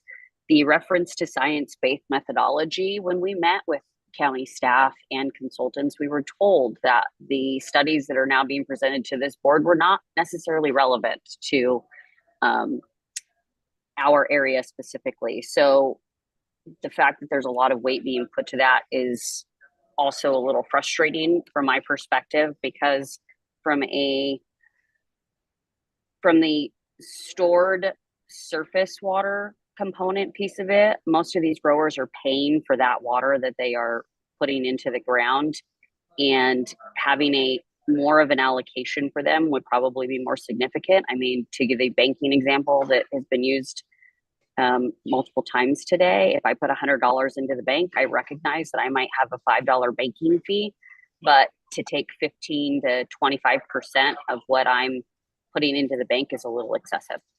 The other piece that I will acknowledge, or that needs to be recognized, is that yes, we do need to focus on pumping from the upper aquifer. That is key to solving our subsidence problem. But I think there are certain areas that we really do need to consider. The percolation rates and going into the deep aquifer, we saw in this land subsidence maps that came out this year, and I apologize for the background noise. I'm at a conference and I tried to find a quiet area. That there we did see an increase in elevation in some areas that typically we haven't seen in the past. But I was sent a map recently on the subsidence levels. We saw significant improvement this year, or what I'm going to call significant improvement, and we actually did see elevation increases. So I think that there are some instances where there is a case by case scenario where we do need to look at those wells that are straddling multiple aquifers and consider what recharge is happening and how deep water is actually percolating based on that. I will also say that I think to one of the growers' comments about SAGB, and I've commented on this time and time again, SAGB is a rough method to rely on, because we have seen growers throughout the last, well, since my time at Farm Bureau, that have percolated in areas that SAGB says you can't percolate in. And they have done significant recharge in those areas. So giving a little more, $5,000 to $10,000 to have an agronomist or whoever that is do that, because that's the cheaper route to go. I recognize that, but in today's economy, growers are truly reaching deep into the pockets to just keep farming. So another $5,000 to $10,000 expense to prove that they did some significant recharge is probably something that is going to be difficult for them to do. So thank you for the time. Right, thank you. Any other public comment? Come on up. So this is Sohan Tamron. I farm in Madera. I farm in different GSAs, so I'm familiar with the issues. My question is to the board or Stephanie. Have you tried to reach out to Coachella Water District or Dairy Irrigation District to help recharge? They do have the water and they have the infrastructure system and the conveyance system that Madera County doesn't have. So without their assistance, it doesn't work. This recharge program doesn't work. So my question is, what have the board and Stephanie has done to reach out to get their assistance? MID did offer out water last year to recharge, but believe me, that's not affordable. $200 per acre foot for the flood water that's going down the ocean. They want to gouge their local farmers. I think we can do better than that. So we would definitely need this help from the board and to get Madera Irrigation and the Chowchilla Water District to help us out. Thank you. Very good, thank you. Any other public comment? Anybody online in the house here? Okay. I'd like to close public answer, comment. I'd like to answer Sohan's question.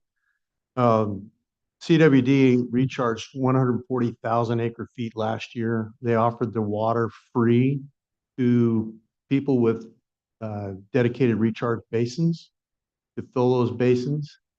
And the 140,000 recharge was strictly their projects, not what they did for other, for other farmers who had dedicated basins. So yes, they're actively pursued in that. I can't speak for Madera Irrigation District.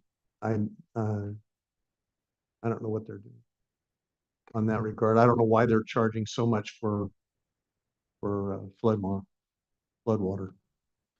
Okay, very good. Any other comments from my colleagues? Questions for Stephanie? Yeah, I do have a quick question for Stephanie. We've had a lot of questions and comments in regards to,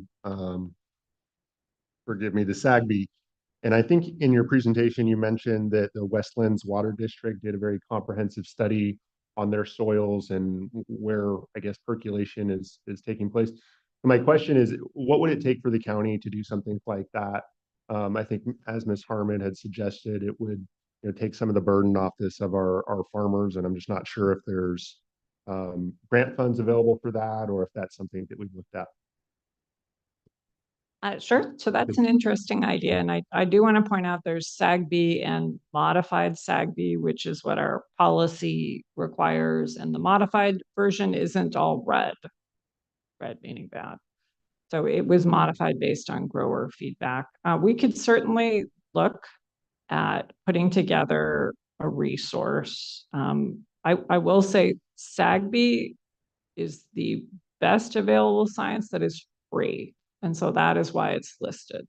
So if we want to look for grants for something like that in the future, there might be something from USDA or something like that. So I think that's a thought. Okay, thank you. Very good. Any other questions, comments? I do have a quick comment. I'd like to get staff to look into the rule book that was requested. I think that's a great idea. I think having that codified for all interests are well served by that. And I think that was it on that. I'm ready to make a motion whenever you're ready to hear one. Okay, if there's no other comments, I'll accept the motion for action. Okay, I move that we adopt this policy, but suspend paragraph 5 requirement for 3 years while we thoroughly investigate and resolve its issues. Maybe you might explain what item 5 is for The paragraph 5 deals with pumping from the particular layer in which the water is deposited. I think there's a lot of issues with determining that and I think we need, I think we can reach the answer to that. And I am in favor of eventually moving our pumping to where it's where we think the water is going, but we can only say we think it's going there. And I think I want to be certain on a policy that's so specific. I would like to be a little more specific with our, I think it's been well crafted. Everything's well done. I don't think we're quite ready to move there yet. And I have been an advocate for that, but I think we need to move there slowly. Chair, one other clarification on the motion. It was to adopt a policy, but the resolution incorporates both policies. Is that? Yes, both policies and suspend the requirements of paragraph 5 for 3 years while we study that, get particulars and resolve the issues surrounding shallow well capping, this and that. All of those things are important to the growers and to everybody. They're important to everybody. But we need to have some kind of resolution to those issues. We can't have a policy that says you must do this, and then in our other policy we say you got to get rid of the well that allows you to do that. It's kind of a cross purposes. Anyway.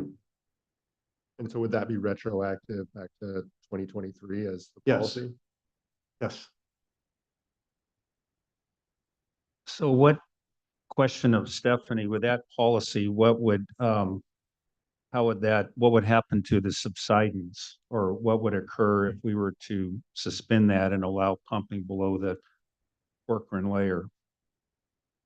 That's a good question. The state is pretty serious about subsidence, and our partners, Triangle T, Chowchilla Water District, are trying to move, as Supervisor Rogers said, to this, put the water in the upper aquifer, back off pumping in the lower aquifer.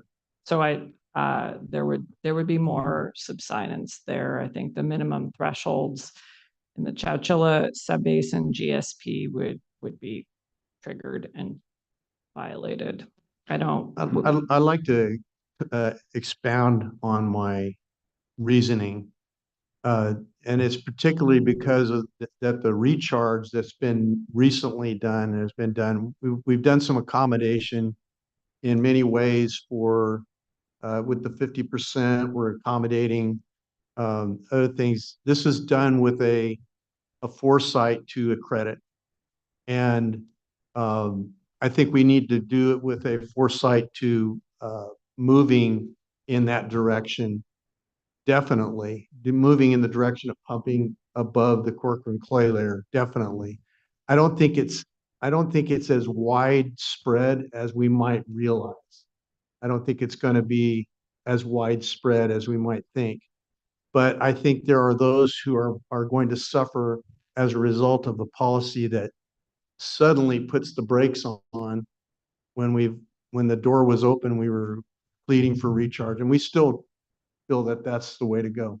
Anyway, that's my thoughts. So there is approximately 70,000 acre feet with Madera County that was reported recharged to the State Water Resources Control Board. It's a significant number. It's more than anywhere in the state. A lot of it has to do with bypass and access to the bypass and a lot of the planning that the Red Top landowner group started. But essentially what the policy would do is shift that pumping to the lower aquifer, which would exacerbate subsidence. And that's what we're trying to avoid. Yes. Yes. Yeah. I would support more of a policy of moving forward with the policy as stated, and then take a look at the Corcoran layer and see if there is some recharge taking place there and modify it there. I think that by eliminating it right now, we're never going to get there. It's that's the problem 3 years from now, and then something else changes and or it's not addressed. Would you support a shorter period of time for the suspension of the policy, allowing people the opportunity to get their ducks in a row for that?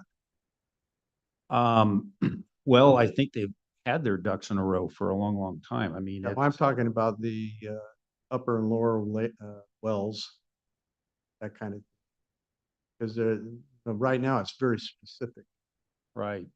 So I know it's a hard call. Yeah. Because I do believe that that is a problem, but I think it also is a problem that we're closing the door on the ability to. You can't talk out there like that. Yeah. I'm sorry. So, I mean, that's my thing as far as, kicking the can down the road. I would be, because it's been the issue for years, upper well or shallow wells, right, deep wells. And I think that we're continuing to, again, push, kick the ball down the road rather than addressing what the issue is right now, because there is serious subsidence and it's going to occur. We may never have a year like we had last year. We've had a decent year this year, but we could be looking at even more issues down the road. So I think the subsidence has been relatively controlled. They've virtually eliminated over the last several years in some regard. Well, so to be clear, what's happened is Triangle T has taken a ton of water, right? That's allowed them to put the water in the upper aquifer and back off the pumping. Hot spots, though, of subsidence are just migrating. They're not going away. And John Davids, if you're still there, you might want to talk a little bit about the Chowchilla GSP and subsidence MTs. By the way, we do have a summary of rules right here. We do have a summary of rules, yes. You like this? Thank you. Good. Stephanie, was that a green light for me to engage just quickly here? Please. Okay. Chair Poitras, good morning. My apologies for not being there in person today. This is not a recommendation. It's simply a point of reference to inform the discussion that you all are having. And it takes me back to the revised GSP that we submitted in March of last year. And then, of course, was later approved in December of 2023. In that document, we set the minimum thresholds for subsidence to 0 within measurement error for each of those stations, recognizing that there's some lag with respect to residual subsidence. We would have a series of interim milestones which take us back up to 0 subsidence by 2040. So again, just a point of reference here, we've taken a pretty hard line with respect to subsidence in the revised GSP. And among other things, I think this is one of the main reasons why the GSPs in the Madera Subbasin were ultimately approved. So again, not making a recommendation, just providing information to inform your discussion. Thank you, John. Very good. Thank you. This would be out of order. Typically, I wouldn't allow it, but right now, go ahead. So go ahead and move up to the mic, identify yourself, and just for a moment. No, I just want to say one thing that I consider to be extremely important information. And that would be regarding the Madera Irrigation District, where there are hundreds and hundreds and hundreds of wells. I have one that is pumping below the Corcoran clay. And we are all sharing the same subbasin. We are all trying to remedy a problem. And I just want to bring forth that within the Madera Irrigation District, there are hundreds and hundreds of wells pumping below the Corcoran clay. And I think that's something that needs to be considered with moving forward. Okay. I've opened this up and I'm now sorry. it's I'm sorry. open. We've got Larry here now. So please, I'm sorry, Chairman. okay, one comment and then it's. Okay, thank you for the opportunity again. Mhm. I want to remind everybody that the rules established now do not differentiate between my pumping between the upper and lower. I've got an allocation. It doesn't say I'm allocated above or below. Okay, that's really important because all along I've been doing the right thing by recharging. And there's never been any talk about this. And now I'm not going to get any recharge because of what I would ask that you delay it, like David Rogers said. Let's study it because the science is not settled on this, especially on the perforations of the well. That's very specific in this proposal. Okay, it's not settled. Let's study this, and instead of let's err on the side of the farmer and giving us a break, because this gets implemented. Now it's our burden to prove otherwise. Let's work together and get the data, work with Stephanie, get this data, and allow the recharge credits as they are stated without that restriction in paragraph 5. Thank you. Thank you.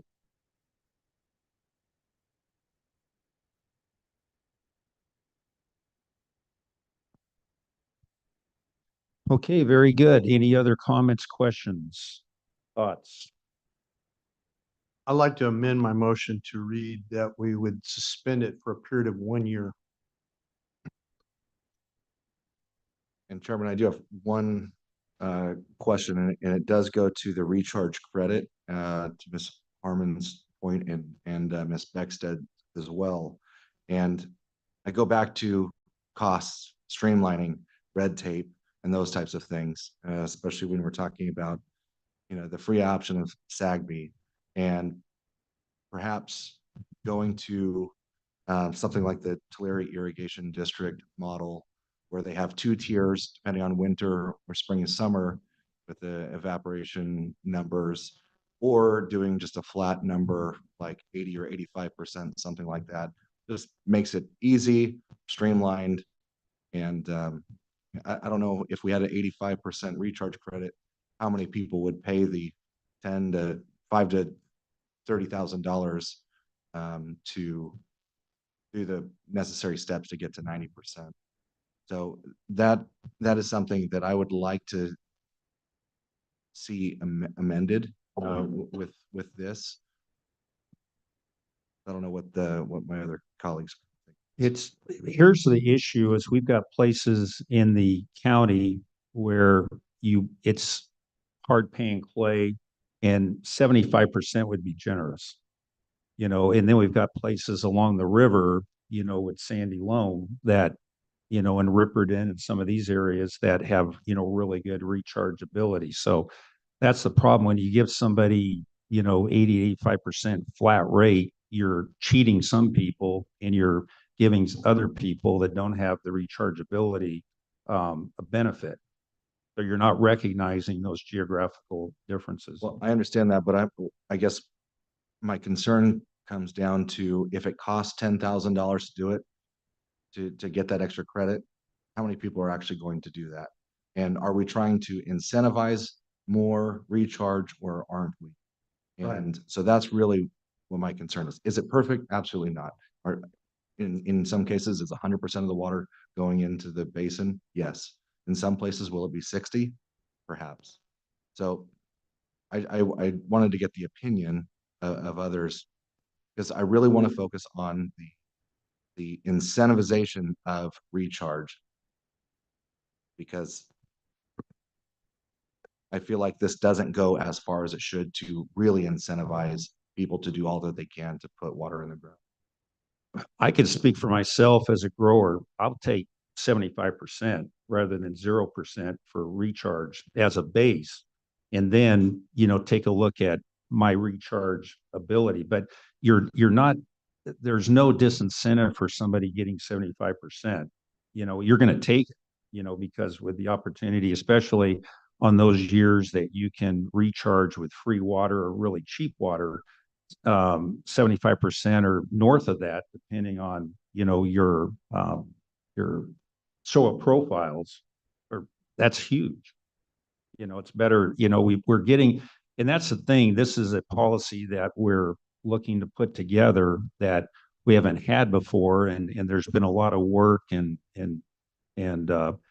grower input and input from many people to, put this together. And it does, to me, I really like the part about it does recognize soil profiles. So, Chair. I think eventually we can dial in as we're working through this. That's why I keep reiterating from time to time when we talk about this policy that it's not unchangeable. And we're going to be dialing in along the way as we go to these various features. And I agree with you. I'd like to be able to give as much as possible to as an economic incentive to recharge, because I believe that recharging something affects everybody, it helps everybody. But at the same time, we have constraints out there that are limiting us in a way that if we put a policy in place that doesn't give water to the basin, and in other words, leave water in the basin, we're really shooting ourselves in the foot in the end. But I think it's all going to be dialed in slowly. I think we need to move like we have slowly so far. Economically, we've done it. I think we've done it right so far. I think we just need to continue to think in terms of slow that part down, speed that part up, where we know for sure this is what we're doing over here. And that's why I'd really like to delay the implementation of paragraph 5 just for a little while. But while I strongly believe that it has to happen, I just think the policy there is going to be a little ambiguous, hard to regulate, and hard to ascertain. Well, based on that, it is, I believe, a solid base policy based on all the work you guys have done and input you guys have received. And I think, sitting up here and nitpicking a lot of these things, these are things that can be dialed in through time. And so with that said, I want to second Supervisor Rogers' motion. As amended? As amended, to suspend paragraph 5 for 1 year. And Chair, if we can further clarify that, since this is retroactive to January of 2023, with the Yes, it is. suspension of 1 year, do you mean to January 2024? Or moving forward? Moving forward from this year. 1 year from this date. 1 year from this. And it's retroactive to January 2023, so approximately So 2 years. 2 years. Also, does that mean it automatically then goes back to the language here on 1/1 of 25? Yes. Okay, so no negotiation. It goes back to what stated. Well, I would say that if Stephanie comes back with information that helps us change the policy, we should be open to changing it. But I mean, if otherwise, yes, this is the law. Okay. I just don't want us. I just want you know, because there's been other things we've done where we've come back and Right, kind of change, yeah. waffled a little bit and then continue to do so. And I just want to say 1/1 of 25. Right, It defaults back at 1/1. right. Okay, we So have a just- motion and a second. And I apologize, just for clarification. So with this amendment, Mr. Petrowski would be able to pump in the lower aquifer. For a until- year. Yeah, Well, he's this able to year, do so- that anyway. Well, He can he do would that. be able to use He his can do it, recharge credits. Yeah, the- on his the sustainable lower yield, he can do it anyway, Got it. but he can use his credits wherever he. Okay, very good. Roll call vote, please. Supervisor Rogers? Yes. Supervisor Wamhaugh? Yes. Supervisor Gonzalez? No. Supervisor McCully? No, Chairman Poitras? Yes. Vote passes 3-2. Okay, thank you. Let's go ahead and move on to item 7A. We have a series of letters. got one?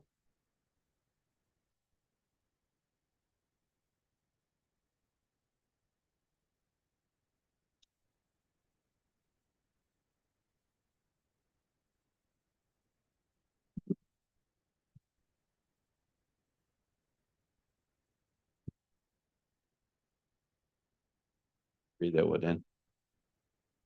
Thank you. County Administration Department. Consideration and authorization to ratify a letter of support for congressionally directed spending to increase the capacity of our pediatric simulation training program to train more clinical students, including nurses and physicians.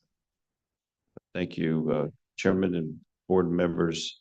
This is a letter of an opportunity to ratify a letter that's already been submitted on behalf of Valley Children's Hospital related to their congressionally directed spending request related to programs that they wish to implement at the Children's Hospital.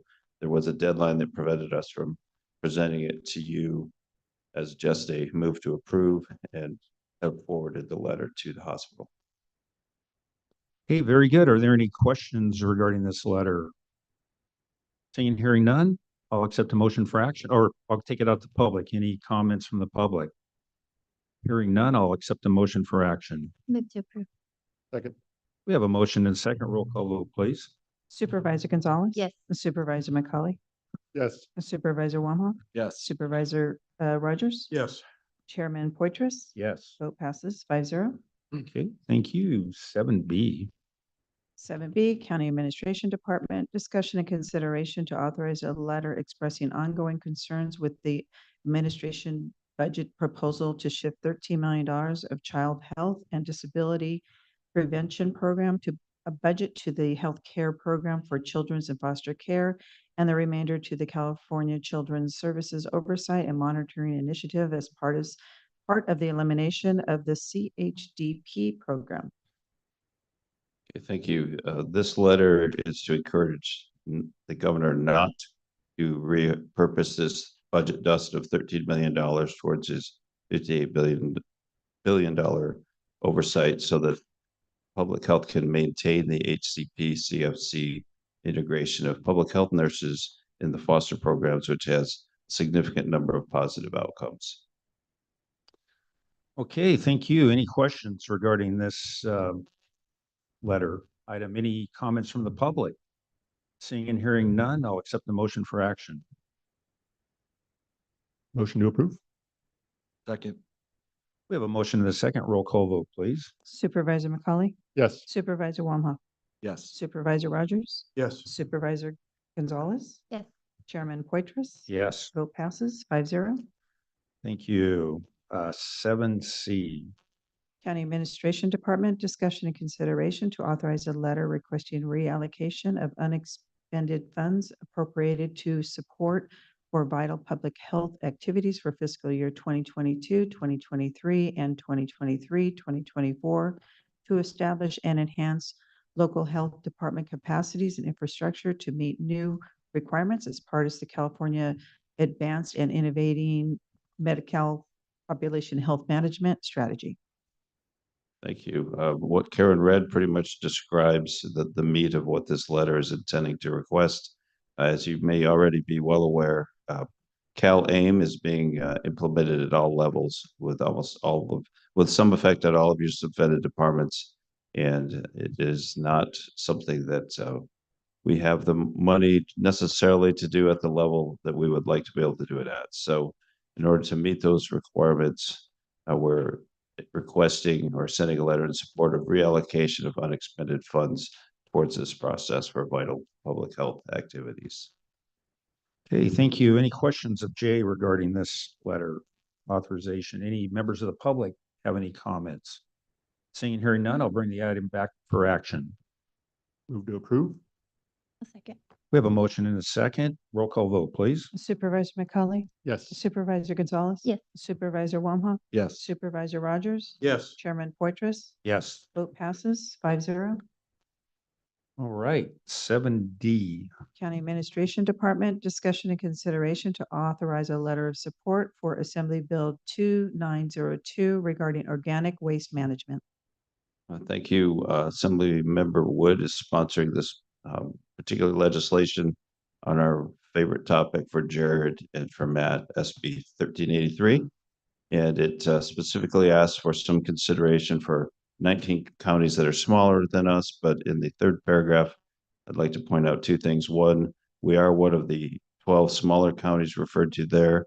And there is a typographical error. There's an extra 2 in the second line in that particular line. We've already corrected that and forwarded that. So available for any questions. Any questions? Are there any questions or comments from the public? Seeing and hearing none, I'll bring the item back for action. Move to approve? Second. We have a motion and a second. Roll call vote, please. Supervisor McCauley, Yes. Supervisor Gonzalez. Yes. Supervisor Wamhaugh, Yes. Supervisor Rogers. Yes. Chairman Poitras. Yes. Vote passes 5-0. Okay, very good. And then we have the items. We have 2 items. And so I'll call the first one the shop, Okay. 7E. Okay. Thank you, Chairman. This is a letter of support to the CTC for certain programs that the State Highway Operations and Protection Program would be funded for in Madera County. They're specifically along Highway 99 and are parts of projects that numerous folks have been working on for years and have been previously determined to be funded. I believe that was last year in the spring that they advised they would fund this. Right, right. Any questions regarding this particular item? Any members of the public? Chair, can I Yes. pause here?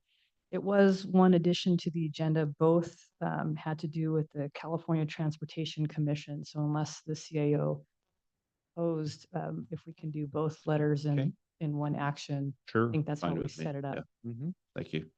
Okay. The second letter also to the CTC is from State Transportation Improvement Program, which many of you refer to as STIP. It also has to do with a certain level of right-of-way for the State Route 99 and is particularly focused on the area of Avenue 7 to Avenue 12, which we all know to be a problematic and dangerous stretch of freeway, which needs to be improved no matter what your political feelings are about wider freeways. It's particularly a safety matter in from my concern from my previous employment, and able to answer any questions if you have any about this letter. And it's also, yeah, and it also has the for environmental studies for north of here, Avenue 17 to Avenue 21. So yeah, it's got all kinds of important elements to it. So thank you. Any questions regarding this particular letter regarding the STIP or the shop? Seeing and hearing none, I'll take it Move to approve. Take it out the public. Oh, I'm sorry. Any members of the public? Don't hear anybody. I'll bring it back for action. Move to approve. Second. We have a motion and a second. Roll call vote, please. Supervisor Rogers. Yes. Supervisor McCauley, Yes. Supervisor Wamhaugh, Yes. Supervisor Gonzalez. Yes. Chairman Poitras. Yes. Vote passes 5-0. Thank you. Thank you. Thank you very much. Let's go ahead and go to the right for supervisor and staff reports. I'll start with Supervisor Wamhoff. Yes. So on 3/22, we have Almond Day at the Farm Bureau. And on Saturday, We have the ribbon cutting, Golden Valley Chamber is hosting a ribbon cutting of Butcher Boss, new restaurant. They have amazing food out there. That is on Business 41, just south of Riverstone Development. We have a Measure T Town Hall at Ranchos Middle School. That is on Tuesday, March 26th at 6 p.m. Ranchos Middle School, and another town hall at the Riverstone Lodge at 6 p.m. Regarding Riverstone water quality and pricing. That's all I have. Very good. Thank you, Supervisor Gonzalez. Just a request from this board. I serve on the United Way Board of Directors, and our CEO, Lindsay Fox, will be leaving the organization. And so I'd like to put a congratulatory certificate recognizing for her for all the work that she's done from this board, because we are having a small gathering for her tomorrow. So if everyone's okay with that, I'd like to put that together on behalf of the board. Great. Thank you. Supervisor McCauley. Thank you, Chair. Yes, we have a town hall on Measure T tomorrow at 6 o'clock at Oakhurst Elementary School. 6:30, excuse me. Doors open at 6. Show starts at 6:30. And then we have a Corsical Chamber installation dinner on Friday, where I'll be joined by our great Sheriff Tyson Pogue, as well as our Treasurer Tax Collector and our voter registrar. And that's it. Supervisor Rogers. Be attending the Regional Health Authority on Thursday. Had a great time working with community partnership on a community garden. Built the arbors for grapes. They're 4 large arbors, and I enjoyed using my construction skills doing that, and got several young men involved that didn't know what the 3, 4, 5 right triangle was to square things up. So got to give a little schooling there. Kind of nice. Thank you. I'd just like to report that last week we had our San Joaquin Regional Policy Council Valley Voice trip. Supervisor Gonzalez joined us for the first time, and she distinguished herself.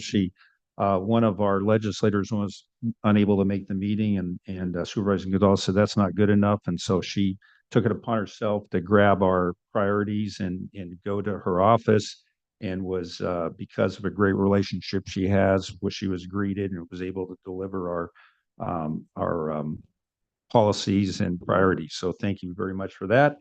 And it was, again, a great trip, and we had a chance to communicate what our asks were. So we were well received. Mr. Varney. Thank you. Last week was the close of Senator Caballero's window to send, I guess we'll call it legislative directions for spending. So Matt and his staff and some contract staff put together a twofold project. Has to do with the Fairmead landfill, both on getting the methane into a position where we can start to use it versus just flaring it off, and doing some improvements related to the road around the one side of the landfill and the leachate tank and things there. So we're hopeful that despite the bad budget year, that the senator will pick those up, and we'll get those funded. It was just short of $1 million. Very good. Excellent. Thank you. Beautiful. Council. Yeah, I've got a quick report. Doing some transitional work in going to the Planning Commission meetings. And one of the meetings I went to more recently on March 12th, there were your appointed commissioners made a few recommendations about monopoles. A few of the items that were in front of them, or all 3, were conditional use permits using ARPA funds to bring broadband to underprivileged and underserved areas. Those will stay at the Planning Commission. Those won't be recommendations because you've taken the action here. But one of the comments was just a standard that they've used over all the years to really try to camouflage monopoles, either through windmills or water towers. There were some discussions about poles don't look like trees no matter what. However, ultimately, I just promised that I would comment it. I don't think it's worthy of sending an email to countywide, but ultimately these monopoles are very different than, for example, cellular towers, which are a lot bigger and hold bigger mechanical, I'm not going to butcher that, but very different looking. So they approved all the CUPs with a few amendments to the conditions of, but that's my staff report. Thank you. Very good. Thank you very much. Very informative. Clerk of the board. Nothing to report. Thank you. Okay, and with that, we still have some opportunities in closed session. Thank you.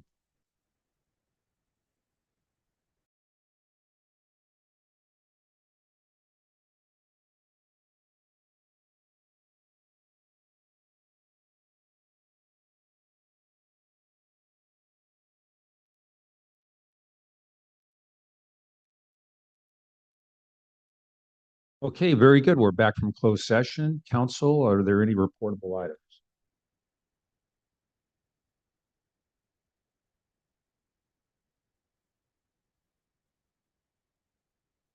Chairman, there is no reportable action from your closed session. Thank you. Very good. Thank you. And with that, we shall adjourn. Everybody have a great rest of the day.